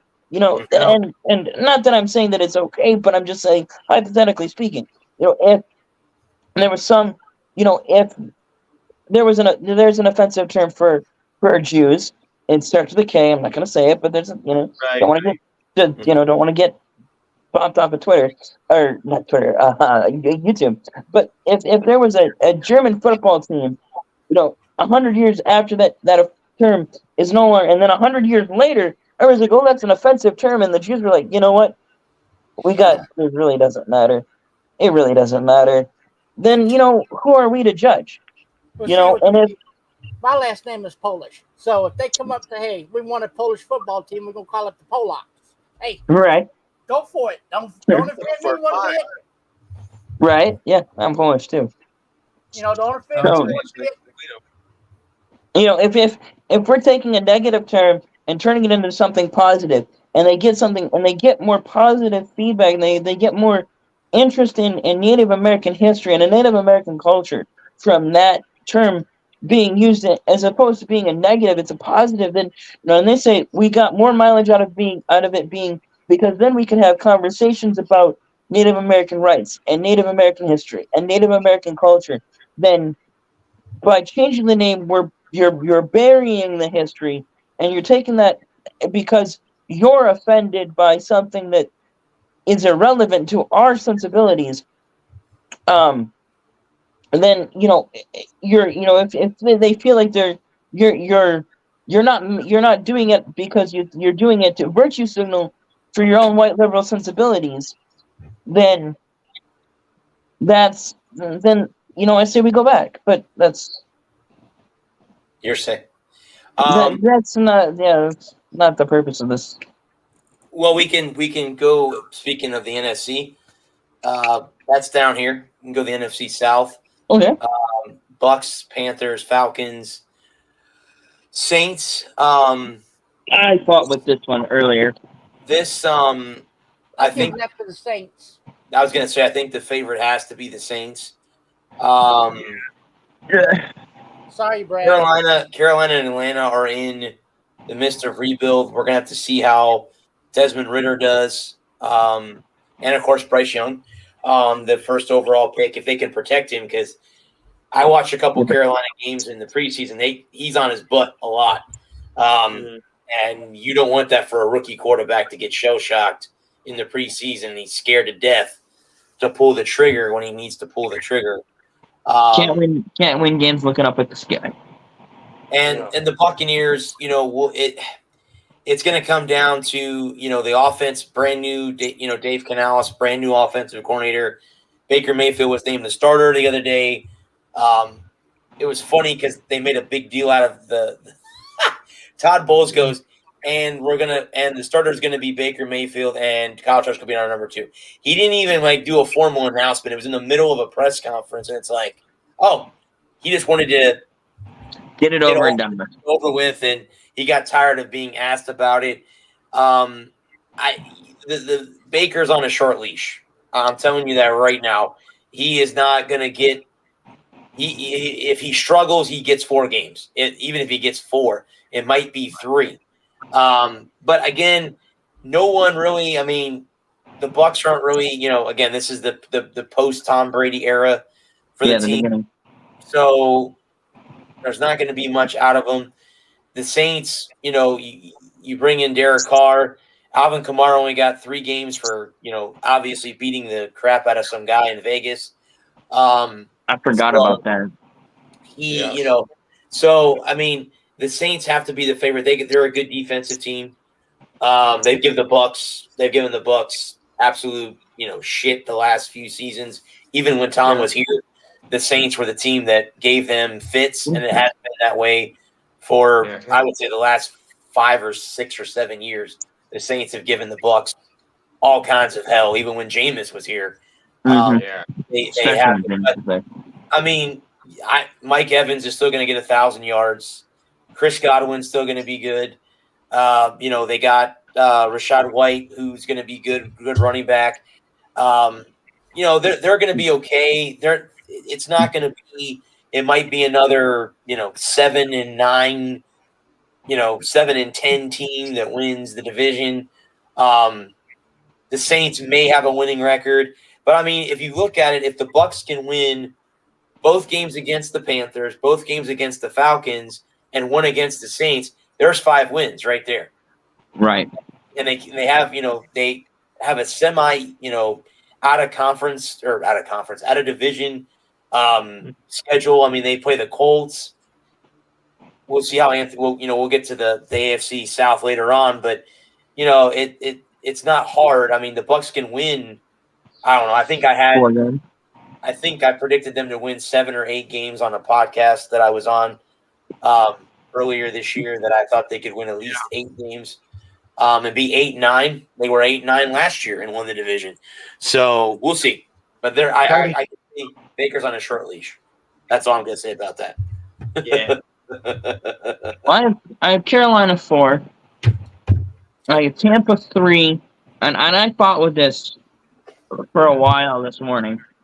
I have the Saints 2, and I have Atlanta 1. I think, and it's hard. It's hard to say because I think it comes down to a lot of it comes down to quarterback play. Obviously, Bryce Young is a rookie with a brand new head coach in a system that he doesn't know. So I think growing pains for Bryce Young. I expect Bryce Young to have growing pains. Tampa Bay, look for them to make a move to go get Trey Lance. That's what I'm predicting. I'm predicting Trey Lance ends up in Tampa Bay, especially if Baker and Trask struggle. If Baker and Trask struggle, I expect them to try and make a move to go get Trey Lance and shore up that quarterback play because they still have the 2 dynamic receivers. They've got a decent defense. They've got an okay running room. And then the reason that I put Atlanta ahead of the Saints is because I think that the Saints, the Atlanta defense is better than the Saints offense. Alvin Kamara being on the shelf for the first 3 weeks is going to hurt. And how long does it take for him to get back into game shape? I don't trust Derek Carr. He's proven that he can sometimes win, but sometimes he looks like a world beater. Sometimes he looks like he's got his shoes tied together. What Derek Carr are we going to get week in and week out? Desmond Ridder excites me, and so does Tyler Heineke. I think Desmond Ridder's on a short release. If I could speak English, it would help. Wordy bits. I think Desmond Ridder's on the same kind of short leash as Baker Mayfield. If Desmond Ridder shows cracks, I think they go get him and they put Tyler Heineke, a proven winner, in. He proved he could win in Washington. So I think, and they paid him big money. They paid him $20 million for 2 years. So I don't think that Heineke sits on the bench very long if Ridder struggles. I agree. Okay. So now we have the NFC North, and that's kind of a new division now. Obviously, with Aaron Rodgers. The new look division. So it's the Bears, Lions, Packers, and Vikings. Forget the Packers. Forget them. They're not going to do anything without Rodgers. I don't know who's going to take that division. I wouldn't be surprised if it's Detroit. In all reality, I can possibly see Detroit taking it. Yeah. Chicago, it'll depend on Justin Fields. If they can protect him, right, that's going to be it. Jordan Love's going to struggle, and they're in Green Bay, they're gonna want him to, again, just like with Andrew Luck and with Mac Jones taking over for Tom and Andrew filling in for Peyton Manning.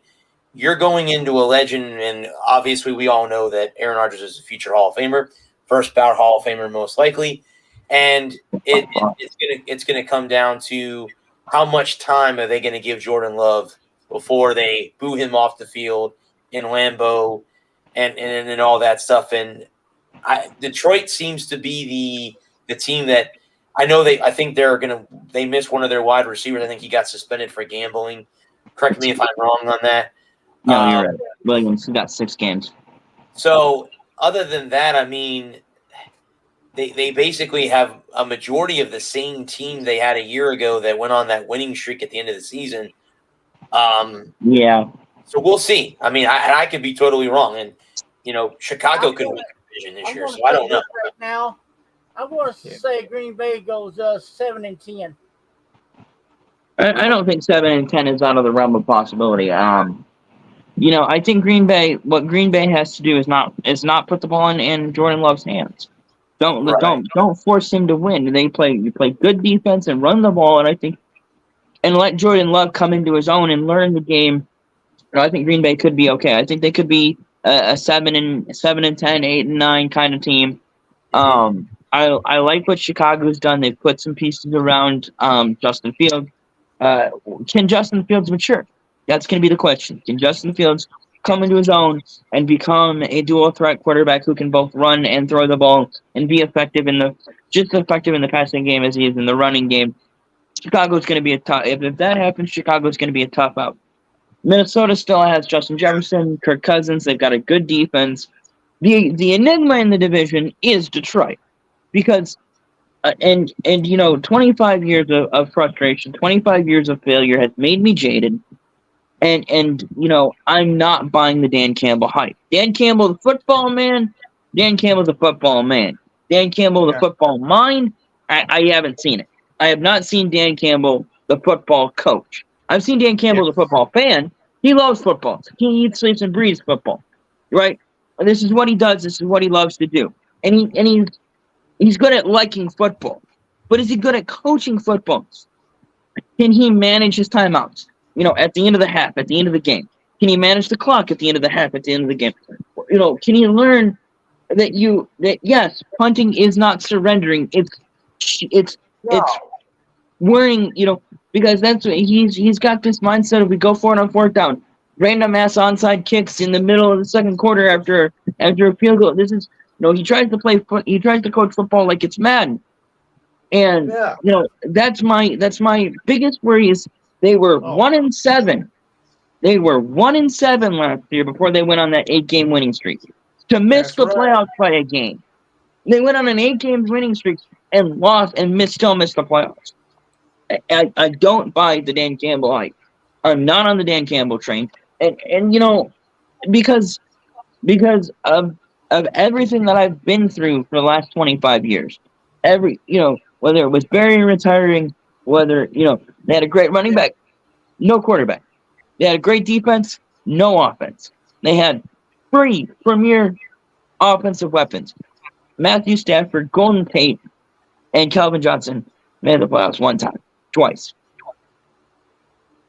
And after all of this, and everyone's hyped up the Lions. Everybody's on the Lions bandwagon. This is what I was thinking about earlier this morning when I was prepping for the show. There, at some point, God willing, in my lifetime, the Lions will win a Super Bowl, and I will wake up in the middle of it'll be late February, early March, maybe even mid-March. There'll be a Monday morning. I will wake up, and it's gonna hit me like a ton of bricks. The Lions are Super Bowl champions.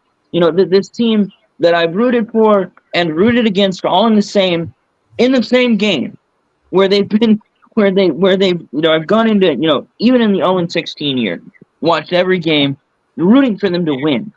Even when they were 14-2, and when they were 3-13, still rooting, still hoping this team would win. In games that didn't matter, in games that would have been better for us to lose, still wanting them to win. Well, there's going to be a day sometime in mid-March of that Super Bowl year, whether it be 2024, 2025, 2082, whatever year that this team finally breaks through and wins the Super Bowl. I'm going to wake up in mid-March and I'll be like, shit, Lions Super Bowl champions, can't take it away from me. We've won a Super Bowl. Well, I'm my home team, not a team that I root for because my home team sucks, but my home team actually did something good. Whether it's next spring or in springs in the future, there's going to be a day it's going to hit me that we're Super Bowl champions and nobody can take it away. That's correct. And I know Lou knows that feeling of every year they tell you you're going to be great. This is our year. Look out for the Jets. Yeah. And Gerald's won Super Bowls. Brad's won Super Bowl. His teams have won Super Bowls. Right. In his lifetime, he's watched his team parade through the city. 8 of them. And Brad's got 8. Gerald's got 3. Me and Lou are stuck at 0. Were you? Because you were like 5 when they won the 60 and 69, right? I wasn't even in the womb yet. It was No, like you were in the, okay. I wasn't exactly. I thought you were. You're 52. Yeah. So First two, you- I'm only first two I'm Super Bowl 53, Cowboys but won. I didn't see because I wasn't born at that time. yeah. right, but you got the 3 in the 90s, Yep. and then Brad's got 8 of them. I got Bastard. 8. I got 8. Yeah. I got 6. Couple in the 2000s, late in the 2000s. Got 8. I got 8. 8 or I got 9. as many championships as Tom Brady has ring. Or no, 1 ring short. He's got 7. Yeah. No, don't lie, isn't it 9? You got 02. You got You got the 7 with Brady. Well, there was Between 6 in New England, and the Bucks have won 2. There's okay, 8 yeah. total. Yep. Right. Because the Bucks won in 2002 with Brad Johnson, and then they had the reason they won that game is that great defense with That Sapp, defense was killer. Barber. Right. Yeah, you couldn't beat that defense if you. Yeah, I don't think there's many Right. offenses couldn't beat that defense. And then again, I think the same thing happened with Brady being here. The defense had Patrick Mahomes running for his life. Running scared. Scared. They had him scared. So you can't tell me that both Super Bowls that the Bucks have won have not been due to defense, and that is Agreed. true. Agreed. But yeah, so the last division in the NFC is the West, and that's the Niners, Seahawks. Why am I drawing a blank? Who else is out there? Arizona and LA. Niners. Rams, Yeah. and who else? Niners. Yeah. 49ers, Seahawks, Rams, and who else? Cardinals. Cardinals. The Arizona. Okay. All right. Obviously, just like with, we were talking about certain conferences in college football. I think this is the 49ers division to lose. Oh yeah. 100%. They're the better team. I think of any of the 4 that are out there. I think the team that's in the most trouble, I think, is Arizona. Arizona's in disarray. They're crap. Kyler Murray tore his ACL last year, right? Is that what happened Correct. a year ago? Okay, so he's what? Is he starting this year or? I believe so. As far as I know, he's starting. As far as I know, he is. And the Rams, they trade away every draft pick they had. They won a Super Bowl. They did what they wanted to do. Yeah. Now it's coming back to bite them in the ass because they don't have anybody young coming in. Do you guys think that Sean McVay is on the hot seat? No, I think it's a little early for that. I say give him 2 more years. If the get back to the promised land within 2 years, I say then start looking for McVay to be on the hot seat.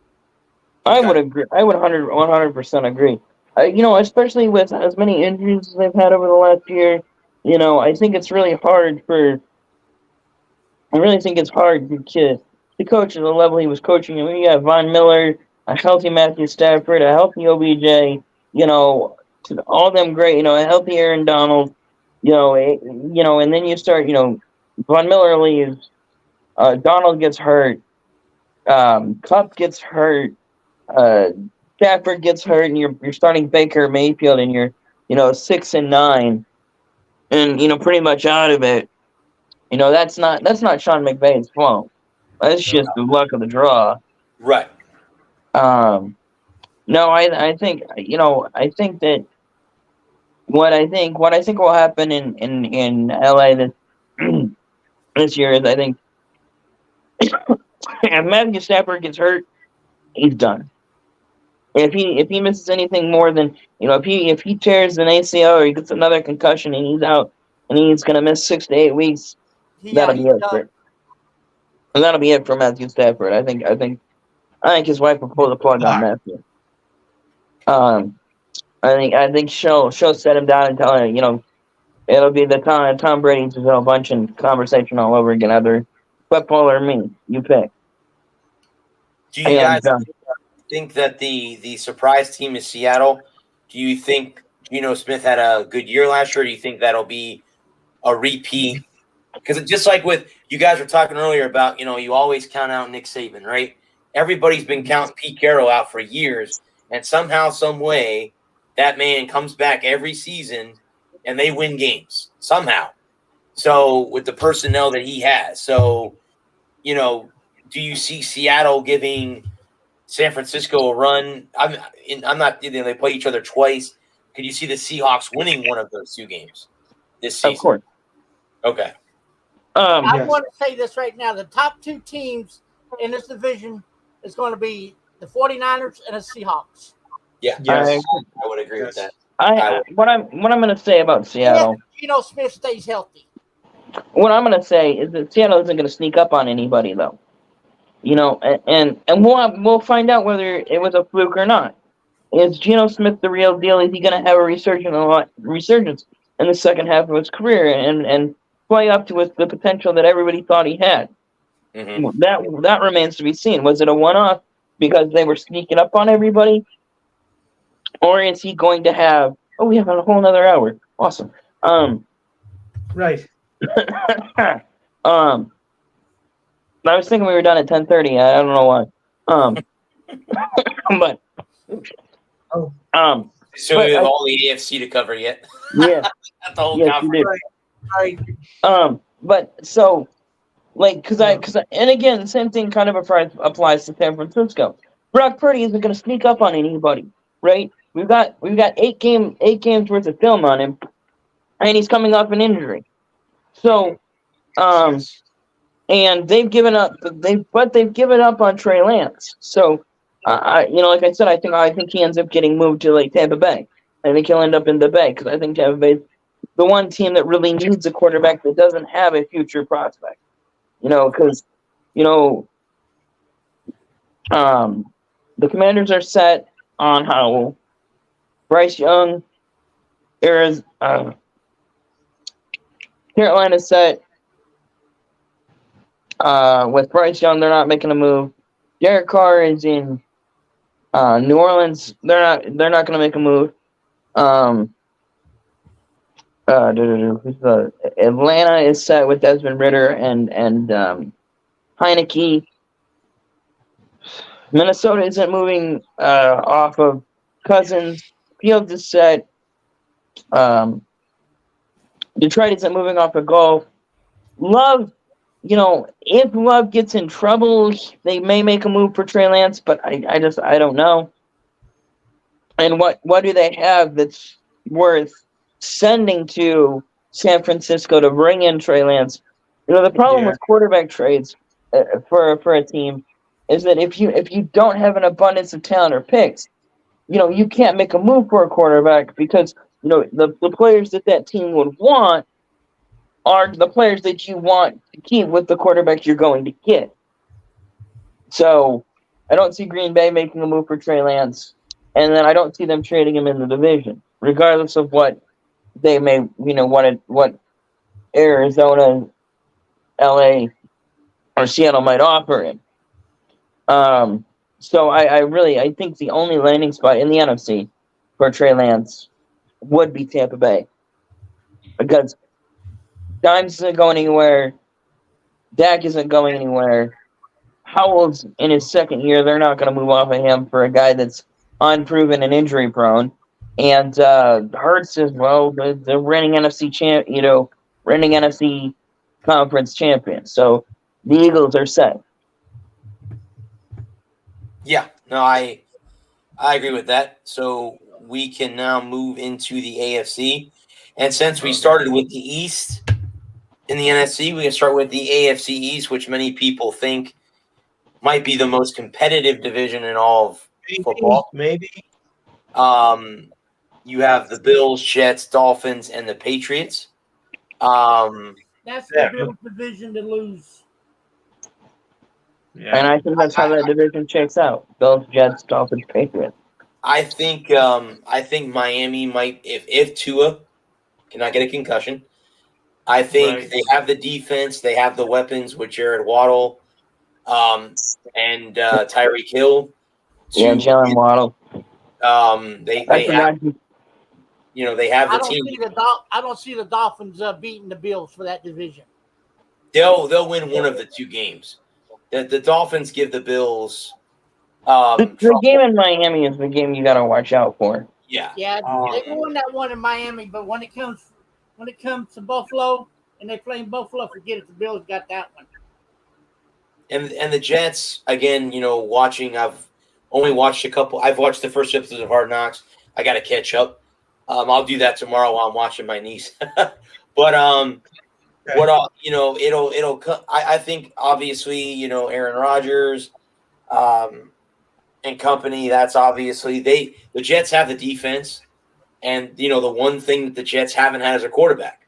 It's been a long time since Broadway Joe. I mean, a lot of people will point the finger that they haven't had a quarterback since Joe Namath. So if everything falls right, they could be the runner-up, or shock the world and take Buffalo down. I'm not saying that Rodgers can't do it, but I'm not looking for him to do much this year because it's a new team, new plays, new coaching. But next year, yeah. And the only issue with the Patriots is you have a kind of a quarterback mix up between Mac and Brian and Zappy. And it depends on who Belichick is going to go with. We got Bill O'Brien now running the offense. We have a real offensive coordinator. But we got Zeke. We got Zeke. I think 1,000-yard running back. They can't hurt. I think we're going to run the ball more this year than we're going to throw the ball. I think, like you said earlier, in some circumstance, you want to take the ball out of your hands of your quarterback. I think a good running game is going to help Mac, which might lead to wins. Who knows? I could be totally wrong, and the Patriots may have a good year. It's hard to see right now with everything that's going on. The offensive, and as good as the NFC East has become. Yeah, it's a hit or miss thing. I think it's between Buffalo, Miami, and the Jets. I think division wise, if the Jets, like I said, if Rodgers and Nathaniel Hackett can put it all together, Robert Saleh is a good head coach, so if they can put it together, the Jets could be the division winner. I mean, they haven't been one since Rex Ryan, so they can win. I mean, they have the ability to win the division. Miami, it's going to come down to Tua's health. Like earlier, Adam said something about quarterbacks. You can't win with a backup quarterback, and they got rid of they picked up the kid from Mike White as their backup, right, in Miami. Maybe he can help them win games if Tua is out long term. Pray to God he doesn't get another concussion, because if he gets another concussion, it's bad news for that kid, and that's not good for his young career. Right. So that's how I feel about the AFC East. Is I think it comes down to Buffalo. I think Buffalo is the team, but Josh Allen has shown weaknesses, so it's not. And Von Miller was out; they were beatable a year ago. So you don't know. Exactly. We'll see exactly when the when toe meets leather. When week one happens, we'll see who is who and stuff like that. So, go ahead. Oh no, I was just gonna argue that week one really isn't a barometer in the NFL. No, it's not. And I think we won't know much. Outside of injuries, like if Aaron Rodgers spontaneously combusts, or if Josh Allen is immolated in a nuclear holocaust, obviously those things are I heard that. Those things are if Tua has his 8th concussion in 4 games, obviously if Mac Jones, sprains his spleen or whatever, those are the things that are going to be hard to overcome.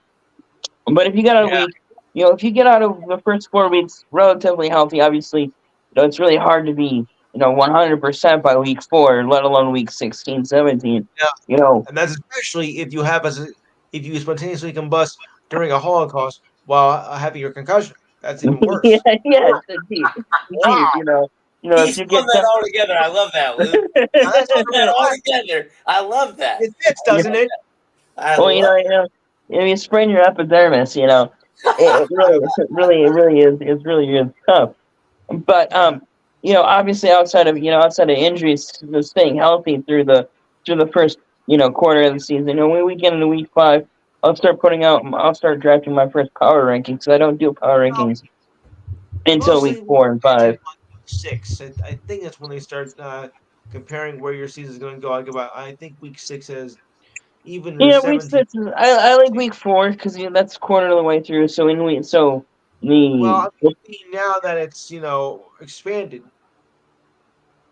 Well, I still think week 4 is until we go to a full 18 games. I still think going into week 5 it's probably 5 years will happen. Yeah, definitely, I agree. I don't even know if it'll take that long. Okay, 3 but years. I think by the time you get to week 5, you really start to see who is who and what's what, and then it becomes it's a race to the finish. It's a marathon, not a sprint, and surviving the first about 5 weeks relatively healthy is going to be key. So,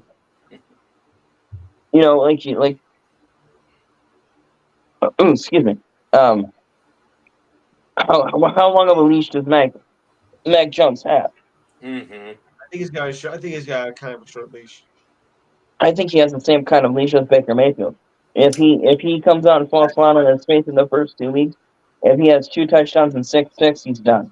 Zappy will be it. And vice versa. If he has 6 touchdowns and 2 picks, and they're 2-0, I think the sky's the limit. I do like bringing in Zeke Elliott. Giving him a good running back, 1,000-yard guy, 10 touchdowns. It's a receiving threat out of the backfield. Miami, it's Tua's health. If Tua stays healthy, I think they can leapfrog the Jets. Like Gerald was saying about Aaron. It's a new system. How quickly can Rodgers adapt? He had Nathaniel Hackett in Green Bay for quite a while. So that's really but they say familiarity breeds contempt, and Nathaniel Hackett is quite contemptuous. Ask the Broncos. And then John, their receiver corps is a disaster. I mean, they got an injury, and 2 are out for the year. So those receivers of the Broncos are like in major heap of trouble here, and I don't see how they're going to pull out of this. I did not know that. That's so we can. In fact, can jump to the AFC West if you want to go that route. Yeah, we'll go to the West. We'll go east to west. Broncos. He mentioned the Broncos, Lou. We can go to the AFC West, and I think the 2 teams in this division, it's got to be San Diego. Oh, I was going to say San Diego. My bad, not San Diego. LA and Kansas City. You know what? I find LA offensive moving back to San Diego. Yeah, I agree. I think they need to go back and become the San Diego Chargers. That's how I've always known them. Yeah. Since I've been a football fan. Look, I still call the Cleveland Guardians the Cleveland Indians. So that's fine too, because every once in a while I'll catch myself. Oh, the Indians. I mean the Guardians. Yeah. So they were talking about last night. The Gargoyles. Okay. What are they guarding in Cleveland? The Hall of Fame? What are they guarding in Cleveland? There's actually statues of the Cleveland Guardians. There's 12 statues in Cleveland. It's a really cool story. Anyway, to mention what I just said here, because Denver I think is in big trouble because Jerry Jeudy is going to go under MRI as he got his right hamstring injured. Yeah. Jerry Jeudy, that's the 4th cousin of Judge Judy, by the way. Oh boy. Tim Patrick tore his left Achilles in camp. He's done. And another one, K.H. Hamler, he has diagnosed with a heart condition. Doesn't know when he'll be back. And Jalen Virgil had a season-ending knee injury during a play. So the Broncos receivers are It's a match unit. Jesus Christ. So welcome This in, is still my joke. welcome into the Sean Payton era with no wide receiver court for Russell Yeah. Wilson. Do you think somewhere there's an office in the Broncos facility where Sean Payton is loudly weeping at this point, I'm pretty sure. So how do you move down wide receiver core? Really? Do you think that there's somewhere in the Broncos facility that Sean Payton is regretting his life choices, maybe? Yes. Yes. Oh my God! Or do you or are you or is this what Sean Payton then embraces the suck? Because that's where it was. When he got to New Orleans, they were bad. They were they were coming off Katrina, and they were a bad team. And he embraced the suck. Maybe this is what Nick did that. Oh, Jesus, I'm gonna call him Nick Saban. I don't know why I called him Nick Saban, but Sean Payton. And maybe this is what Sean Payton. This is why he came back. To embrace the suck, to prove that he still had it. If they're even competitive in that division with LA and Kansas City, if they can compete in that division, Sean Payton can prove that he's still got it, because I kind of think he was bored in New Orleans. I think that's why he ended up retiring. Is because it wasn't fun anymore in New Orleans. I just don't think he was having fun. Maybe this is he's looking for a new challenge, and shit, now he's got no receivers. I mean, that's a challenge.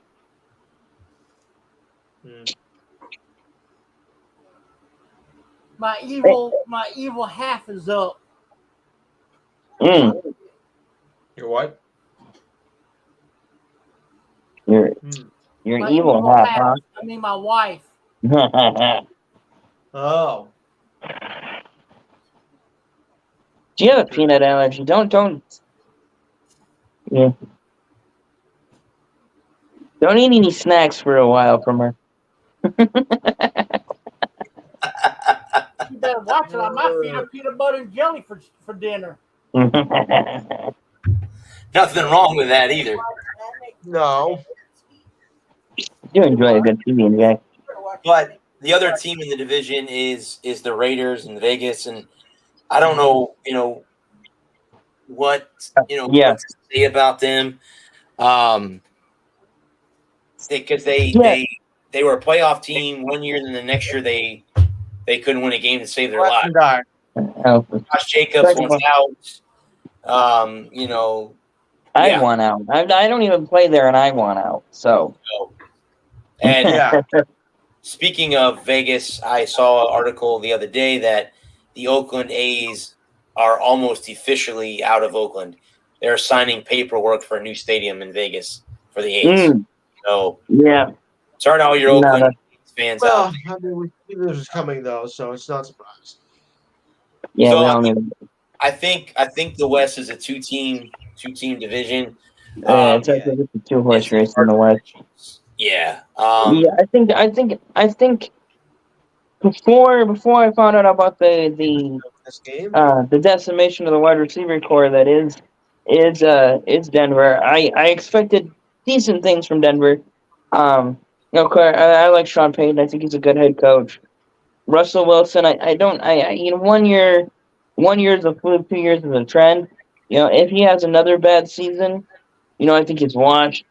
But, I thought the bringing in of Sean Payton would fix that.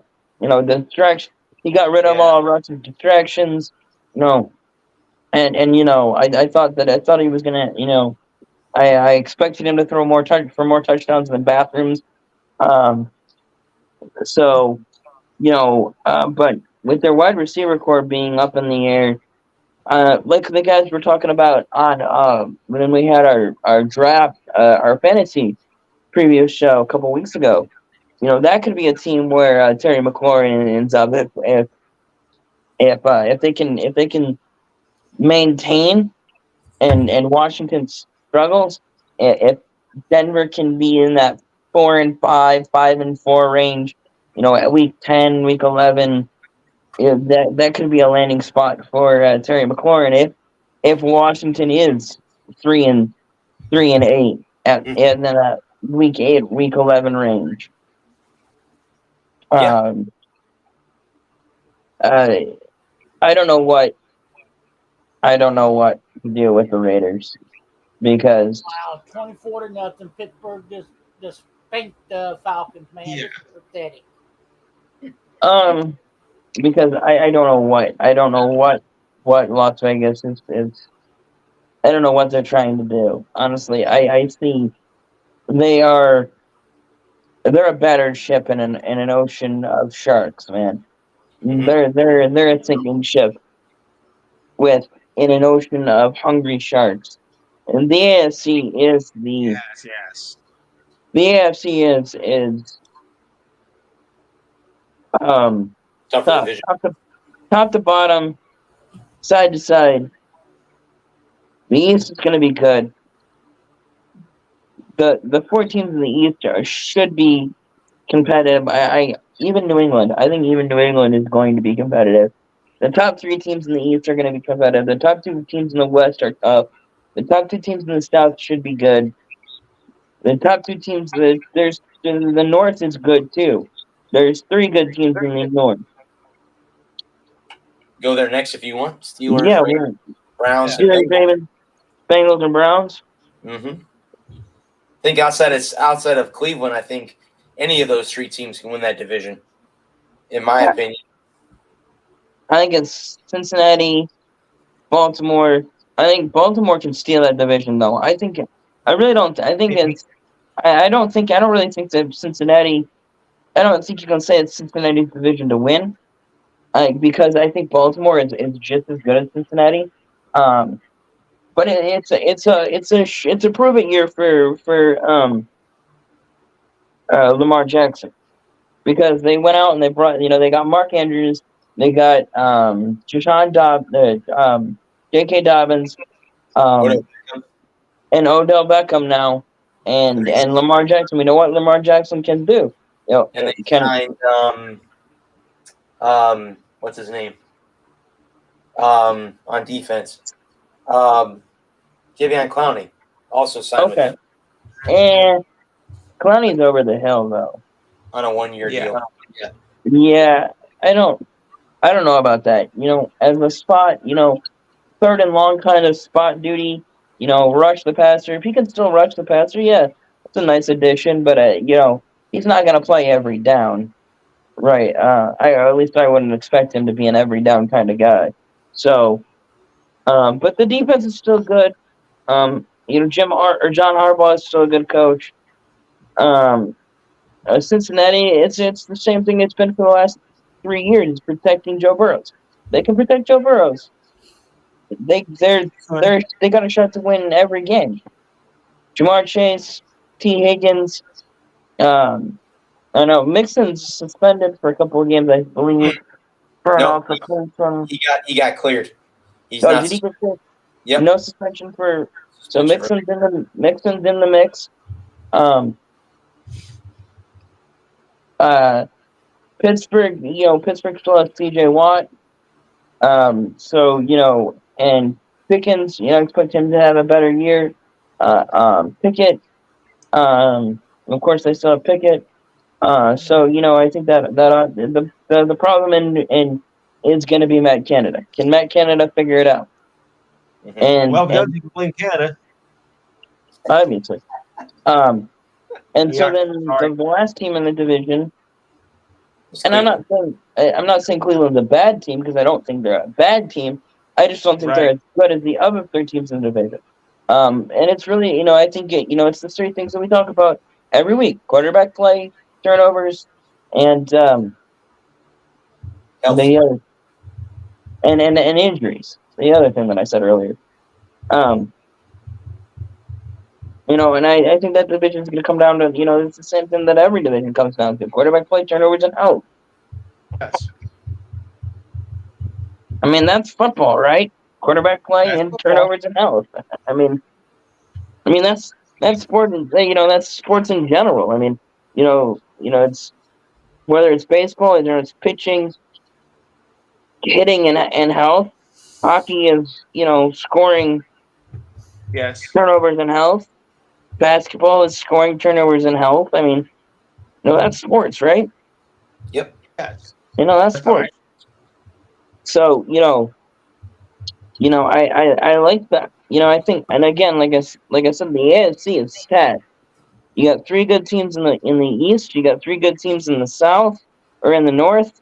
You got two good teams in the West, and the South is it's been everybody else. The South don't is see all that, Adam.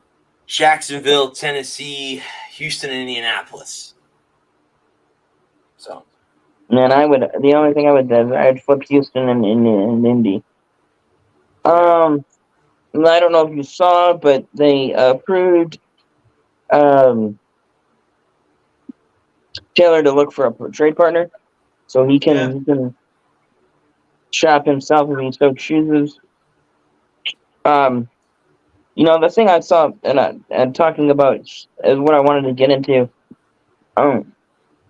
This applies to all the rookie quarterbacks, but especially to Richardson. I saw a clip of him rolling to his right, leaping into the air, and throwing the ball down the field 40 yards into the arms of the receiver down the field. But this was practice, right? This was no pads. No, this wasn't even 7-on-7. It was just like a drill or something. And yeah, that's impressive.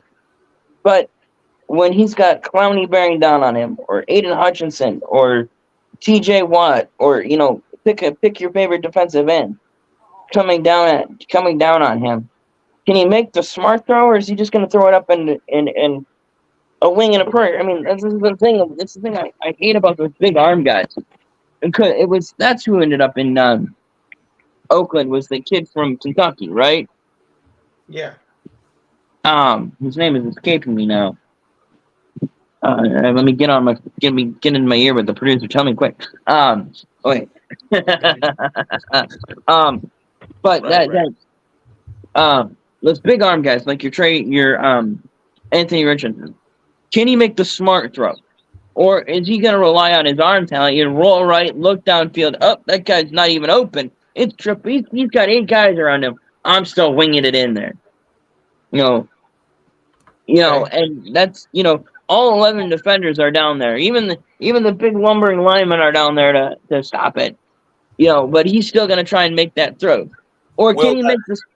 Will Levis is the one you're Thank you. He's in Tennessee. Yeah. He's in Tennessee. Oh, okay. With Titans. Who Same ended division. up in Oakland? You have the starting quarterback is the former Patriots quarterback. Oh, wow, I can't think of his dang name now. Let's see, let me go back real quick. I'm totally drawing a blank. I thought it was Will Levis that ended up in Oakland. Jimmy Garoppolo. Oh, okay, yeah. They have listed down Aiden O'Connell. I don't know who Aiden O'Connell is. He was at Purdue last year. He looked okay in the preseason. He looks okay in the preseason, but it's preseason, and it really doesn't. As much as those games don't count, I mean, they do count, and they don't count all at the same time. So, the Colts beat the Eagles. It's preseason. Okay. Yeah. Yippee. I'm sure Hurts didn't play much. I think Taylor not being there is going to hurt Anthony Richardson's progress. Yeah, I mean, 100%. Having a running game would have helped Anthony kind of get into the groove, and now with him being gone, it's more pressure on Anthony to deliver right away. Well, he hasn't been officially traded yet. True, that's very true. You're right.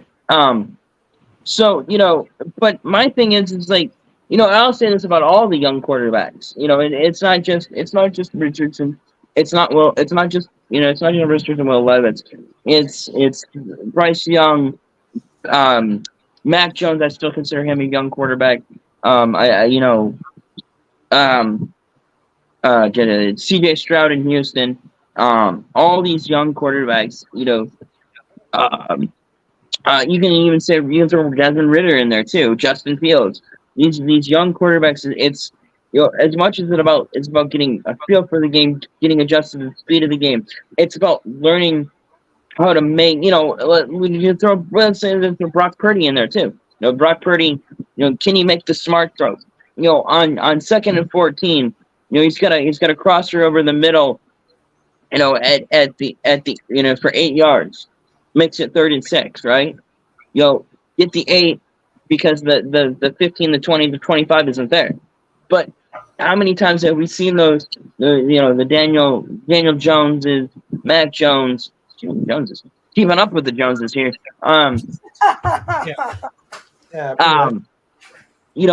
Can they maintain their composure? Mm-hmm. You can look at our older guys. It's the Jared Goffs of the world. What I call Jake Delhomme syndrome. Adam, you called it. Yes, he did. You called it. 49ers trade draft laid Trey Lance to the Dolphins. I had the Buccaneers. They hit the Bucks. So he's a Dolphin. Okay. So that's Tua's backup. That's what. Yeah, Mike White called it, Adam. You said he was going to end up going to Miami. I had him going to Tampa.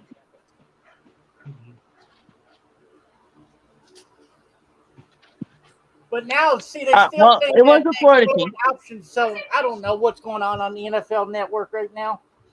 I had a Florida team, just the wrong Florida team. Yep, you just guessed about 5 hours south of Tampa Bay. They're still saying that the 49ers are open for options. Okay. Well, I'll confirm that later, and we'll discuss that in a couple of weeks when the season rolls around. And find out for sure where he's going to go. Yeah, you find out for sure. Because that trade could still fall through. It's breaking, but it's not breaking or something. I don't know. Anyway, to overall,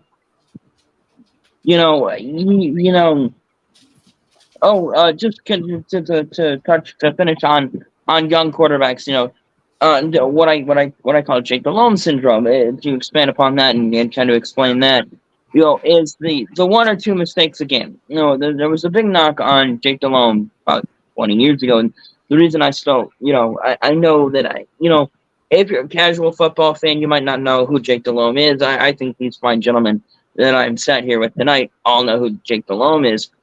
He was the quarterback of record in Carolina when they went to their first Super Bowl about 20 years ago now. God, I'm getting old. I'm gonna be 40 next month, buddy. So you ain't old. Right. Jake Delhomme, something that they talked about is, if you could just eliminate those one or two mistakes. Well, that was the thing that Jake Delhomme was never able to do. He just couldn't eliminate the one or two mistakes a game that would end up costing Carolina a game. And that's the thing about these young quarterbacks, especially the big arm guys that can chuck the ball a country mile. Is that they rely way too much on their arm talent, and they don't develop their short and intermediate game. I heard a lot of stories about Brett Favre. His receivers fingers would be dislocated, broken, because it didn't matter whether he was throwing it 1 yard or 100 yards. Brett Favre was throwing a fastball every single time. He was throwing it to the third row, regardless of whether you were 5 foot from him or 50 yards from him. And it didn't matter. It was fuck it, somebody's down there and just throwing it. Mm-hmm. Yeah. And that's what I worry about. Will Levis, Anthony Richardson. Those guys that have big arms. Bryce Young. You can even throw him in there. He's got a decent arm. And can you make the smart throw? Like the scenario that I set out. It's 2nd and 14, and you got that woodpecker again. Right. You got coverage downfield. Sorry. But that's fine. I think it fits. You got coverage downfield. Perfect timing for that too, actually. So there you go. And you get single. Gosh, I think it was perfect timing for that to go off. You got, can you reading defenses, pre-snap reading defenses, and identifying the mic, identifying coverages, and realizing that it's single high safety, so it's gonna being able to move a man across the formation and bringing a receiver in motion and identifying that you're in man or zone, and knowing where your zone beaters are, knowing where your man beaters are, and knowing who's open and who's covered. Okay, so let's run through it. It's second and 14, and you've got single coverage on the outside, and you've got a receiver like a Jamar Chase or a Justin Jefferson, and you can beat single coverage, even if he's in Jefferson's hip pocket. Right. Kirk Cousins can throw it up to Jefferson. Jefferson's going to come down with the ball 90% of the time. Joe Burrow knows that Jamar Chase is going to be able to come down with that ball 90% of the time.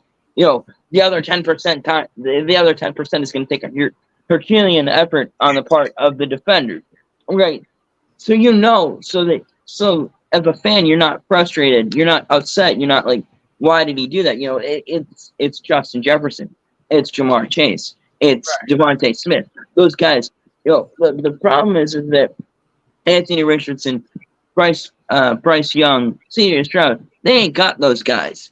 They ain't got those guys. So it's about playing smart, sound, fundamental football from day one, taking the 8 yards on second and 14 to get to third and 6, to open up the playbook for the offensive coordinator to make third down a much more manageable, so that even if you don't pick up the 6 yards, that you can punt and play defense, or that you can get 3 yards. Let's say second down and 14 from the 24, you pick up the 8 yards, you move down to the 31, you need 6, you pick up 4 yards, and then you can give your coordinator a chance to decide whether he wants to go for it on 4th and 2. Leave the offense out there, try to draw them off sides. Don't draw offside, take the 5-yard penalty and punt anyway. Because giving your coordinator an option on third down, making the smart throw. Okay, it's second and 14. Your receiver's got to step, and you throw the ball in there, and he makes a nice catch for 35 yards, goes out of bounds, sets your offense up. You go and you attack.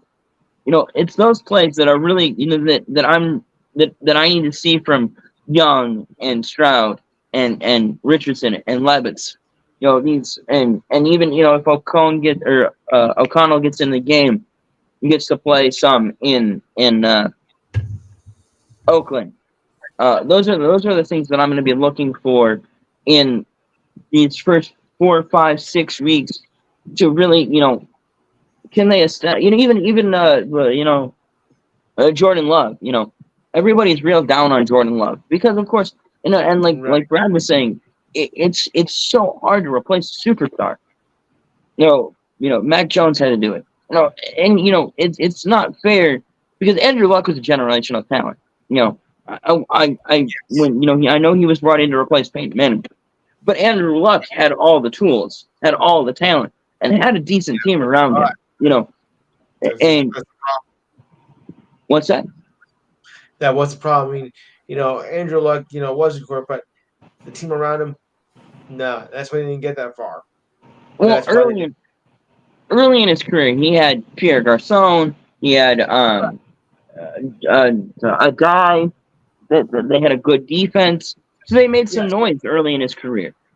And then by the end of his career, he was done. He was tired of getting hit 100 times a year. No, I'm not blaming him. Not mad about it. Guys like, like not replacing a legend, but replacing a nobody. Coming in for like a Matthew Stafford coming into a place like Detroit and having to try and turn that franchise around. That stuff it's not kids. It's not easy, man. No. Even if they give you talent, that doesn't mean that you get a coach that knows what to do with it. We get spoiled by guys like Drew Brees, who doesn't, guys, legends of the game. Drew Brees, Peyton Manning, Tom Brady, No, Brett Favre, Joe Montana. It doesn't matter who's around him. They make everybody better. And we, we malign guys like Brad Johnson, Jake Delhomme, Dilfer. Thank you. That was the one I was trying to come up with. Well, Trent Dilfer was his own worst enemy. So, and there's just, it's easy to criticize. It's one thing to sit here and criticize a guy. I will never, I will never criticize a guy for trying. Yeah, you're trying. I can see you're trying. Now, if you try and run out of the back of the end zone, then I'm gonna give you shit eternally. Yeah, we got something to say about that. Dan Orlovsky. Right. Well, I mean, you know what? how about Trevor Lawrence? With Jacksonville, I think he took a step forward last year. I think it's their division to lose. They're the better team. Houston, obviously, CJ Stroud's a rookie. That team is going through a major rebuild with all the trouble that they had with ownership and Bill O'Brien and so on and so forth. And Tennessee, I think they rely a lot on King Henry. It comes to him. If he's not producing, do you trust your quarterback in Tennessee? Is Will Levis going to get some starts? He could very well get. If Tannehill has a bad, gets off to a rough start. If they're 1-3 and he's got 4 touchdowns and 3 picks, and and the only game they won is because of Henry, I very much see them going to Levis. Yeah. See, and then like we talked earlier, I think if Jonathan Taylor gets traded, I think it's going to hurt Anthony Richardson a lot because it'll be more on him to run the ball and throw the ball too, like he did at Florida. So it's going to come down to that. I think it comes down to Jacksonville. If they can do what they did last year, I know, they got lucky in the playoff game. They won a playoff game. They came from 20 points down. 28. To win that game. 21. It was 28-7 at the half. So, they came back. They obviously went into halftime and made adjustments, obviously, and won the football. Yeah. So it comes down to that, and I guess I think it's their division to win. And who knows? Maybe Houston surprises all of us and turns around their bad season from a year ago and makes a makes a run. Right. Yeah. No, it could. We're all leaning, and watch Cleveland, New England, Houston, and Oakland will all win their divisions. Right. That would be crazy if they did. So yeah. I think that. Well, that's the beauty of it's the beauty of sports. We don't know. No, we don't. And everyone's at 0, and hope springs eternal. Yep. Yeah. And at this point, everybody's equal. Everybody has no wins, no losses, no ties, and even if you're a Houston or Houston, Cleveland, Arizona, teams that we expect to be bad, and teams that we're down on, Tampa Bay. No, there's no reason why they can't go out and just blow everyone's doors off. Yep. Find that thing that they need. It's maybe like Tampa Bay is a coaching change. Baker Mayfield comes in and he's the quarterback we expected him to be 5 years ago, 6 years ago, whenever it was that he got drafted. Maybe CJ Stroud is the second coming of Jesus Christ, and he turns water into wine and he cures the blind, and he causes touchdowns on Sundays. We don't know. That's the thing. We'll the Thursday after week 1 will come and we'll custom discuss it, and we'll break down everything that happened, and we'll know about as much as we know now. We'll be sat there in January when Cleveland is playing. Right. Cleveland's playing Arizona in the Super Bowl. Or And we're playing like, Detroit. what the Cleveland hell happened? The Buffalo and Kansas City both missed the playoffs. And you're like, what the hell happened? Yeah, yep, no, that's true. I guess we'll never know. That could very easily happen. We'll all know in January. January will dawn bright and cold, and we'll all know what happened. Unless you live in Texas, it'll be mine. Our next show we'll be going over week 1 of the college football season. So indeed we will. Back, we will be going over and preparing for week 1 of the NFL, if I'm not mistaken. You are not. We'll have the first game we played by the time we get back. Yeah, Thursday during the show. Yep. Yeah. Game 1. No. Chiefs and Lions, if I'm not mistaken. Yes. Correct. In the Arrowhead.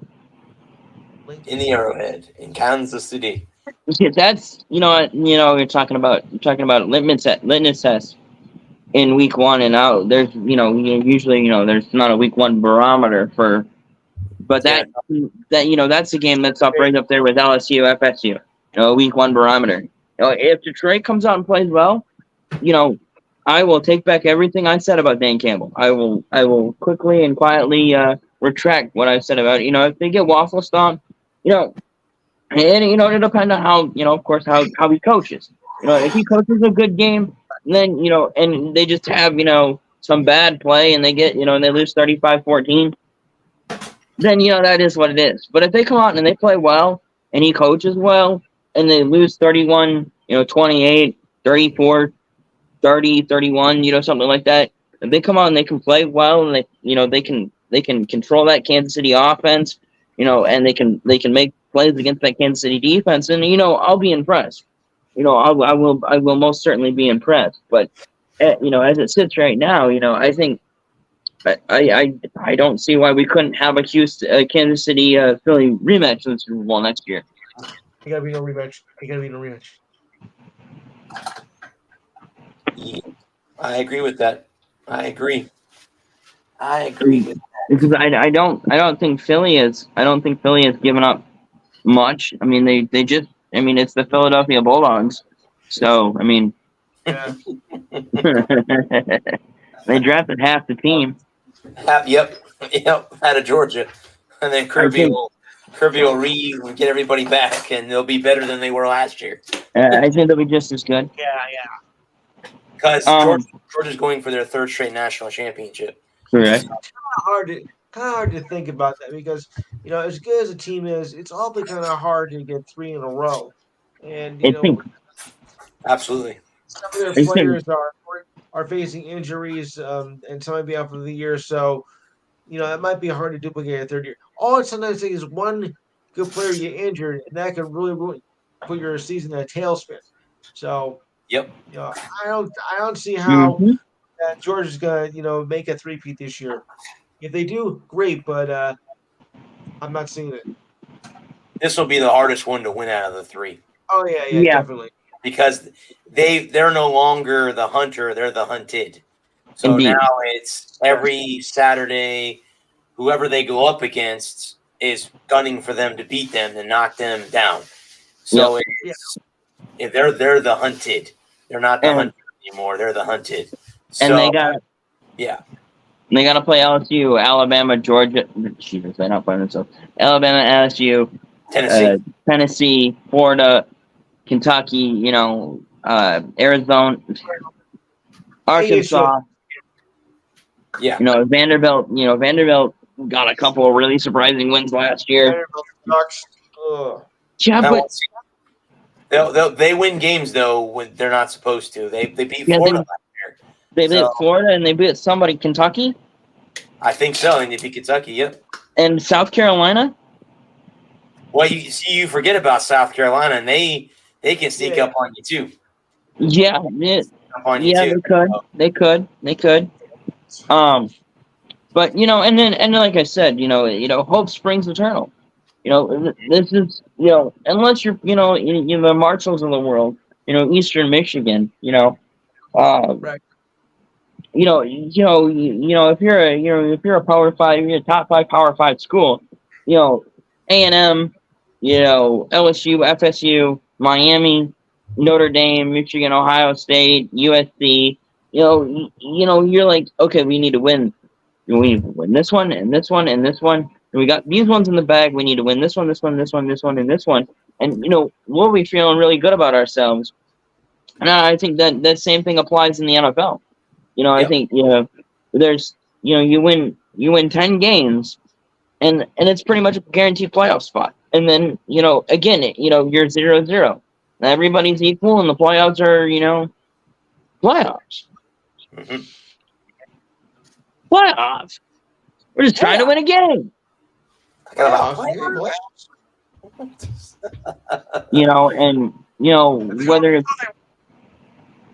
And whether it's been 50 years, 60 years, 30 years, or 4 years, 2 years, whatever it was, 4 years, 3 years, 3 years.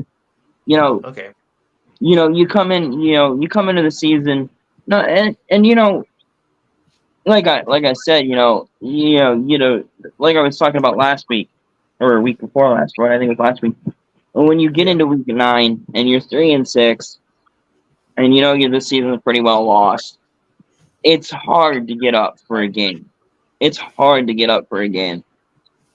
When you get in, whether like A&M, if A&M's 4-5 in week 9, and they got no shot at the championship, then no shot at the conference title, and you're playing for the Peach Bowl, the Mighty Key Car Care Bowl. That's really hard to get up for that game. You know what? Honestly, I can relate to that. But being at the baseball game last night, the Rockies I think, have the 3rd worst record in baseball, behind the A's and the Royals, I think. And you could see that. You could see the frustration. I mean, they were up 5-3 late in the 9th inning, and then they gave up the lead, and then the Rays won in extra. And actually, there was a play on the 9th inning that should have been called. Was called an out, but should have been safe because the guy's foot was off the bag. But that's a different story. But I mean, you can see that. I think it's hard when you know you're not playing for anything. You're not playing for a playoff spot. You decide, like, hey, I'm going to give it my all because, I have to give it my all because I may be traded or whatever it might be.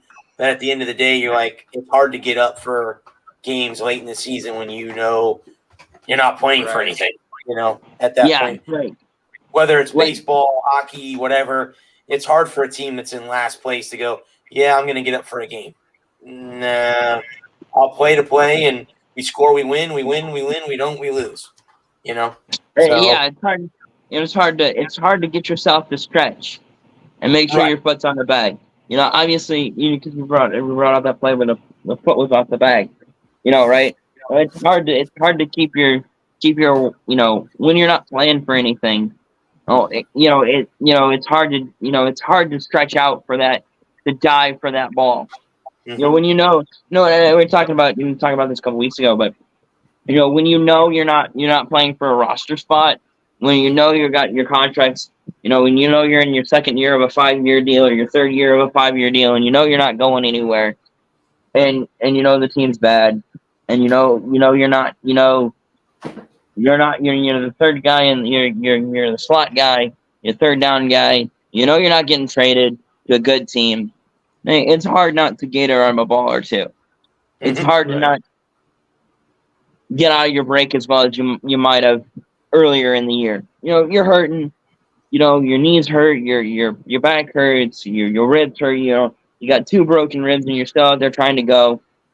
And there's you go in, you get shot up with cortisone, and just so you can play. And and everything hurts, and it's cold, and it's Buffalo, and it's minus 112, and there's 47 foot of snow, and it's still snowing, and or it's Baltimore, and it's 45, and it's 30-mile-an-hour winds, and 2 inches of rain an hour, You know, and and it's Tampa Bay, and it's December, and it's still 85 degrees out, and it's a noon kickoff, and you're Oakland, you're coming in from the West Coast, and it's just hard to get up for it. Mm-hmm. Yeah. You're 4-9, and you've got 3 more weeks of this nonsense, and all you're really thinking about is going on vacation, going home and seeing your kids, hugging your wife, making sweet love to your wife. You haven't seen your wife in 4 weeks. You haven't seen your girlfriend in 4 weeks. You're living out of hotel rooms and eating takeout. You're tired of Chinese takeout, and it's hard to get down in the film room and watch that extra out. For a guy like a guy like Tom Brady, where you live it, you love it. It doesn't matter whether you're winning or losing. You're in the film room an extra hour. For a guy who's just playing football because it's his job. It's hard to want to put in that extra hour when you're playing a bad team. Yeah. No, Tom Brady was fortunate. He didn't play on many bad teams in his career. Right. Even his worst teams are still better than your average team.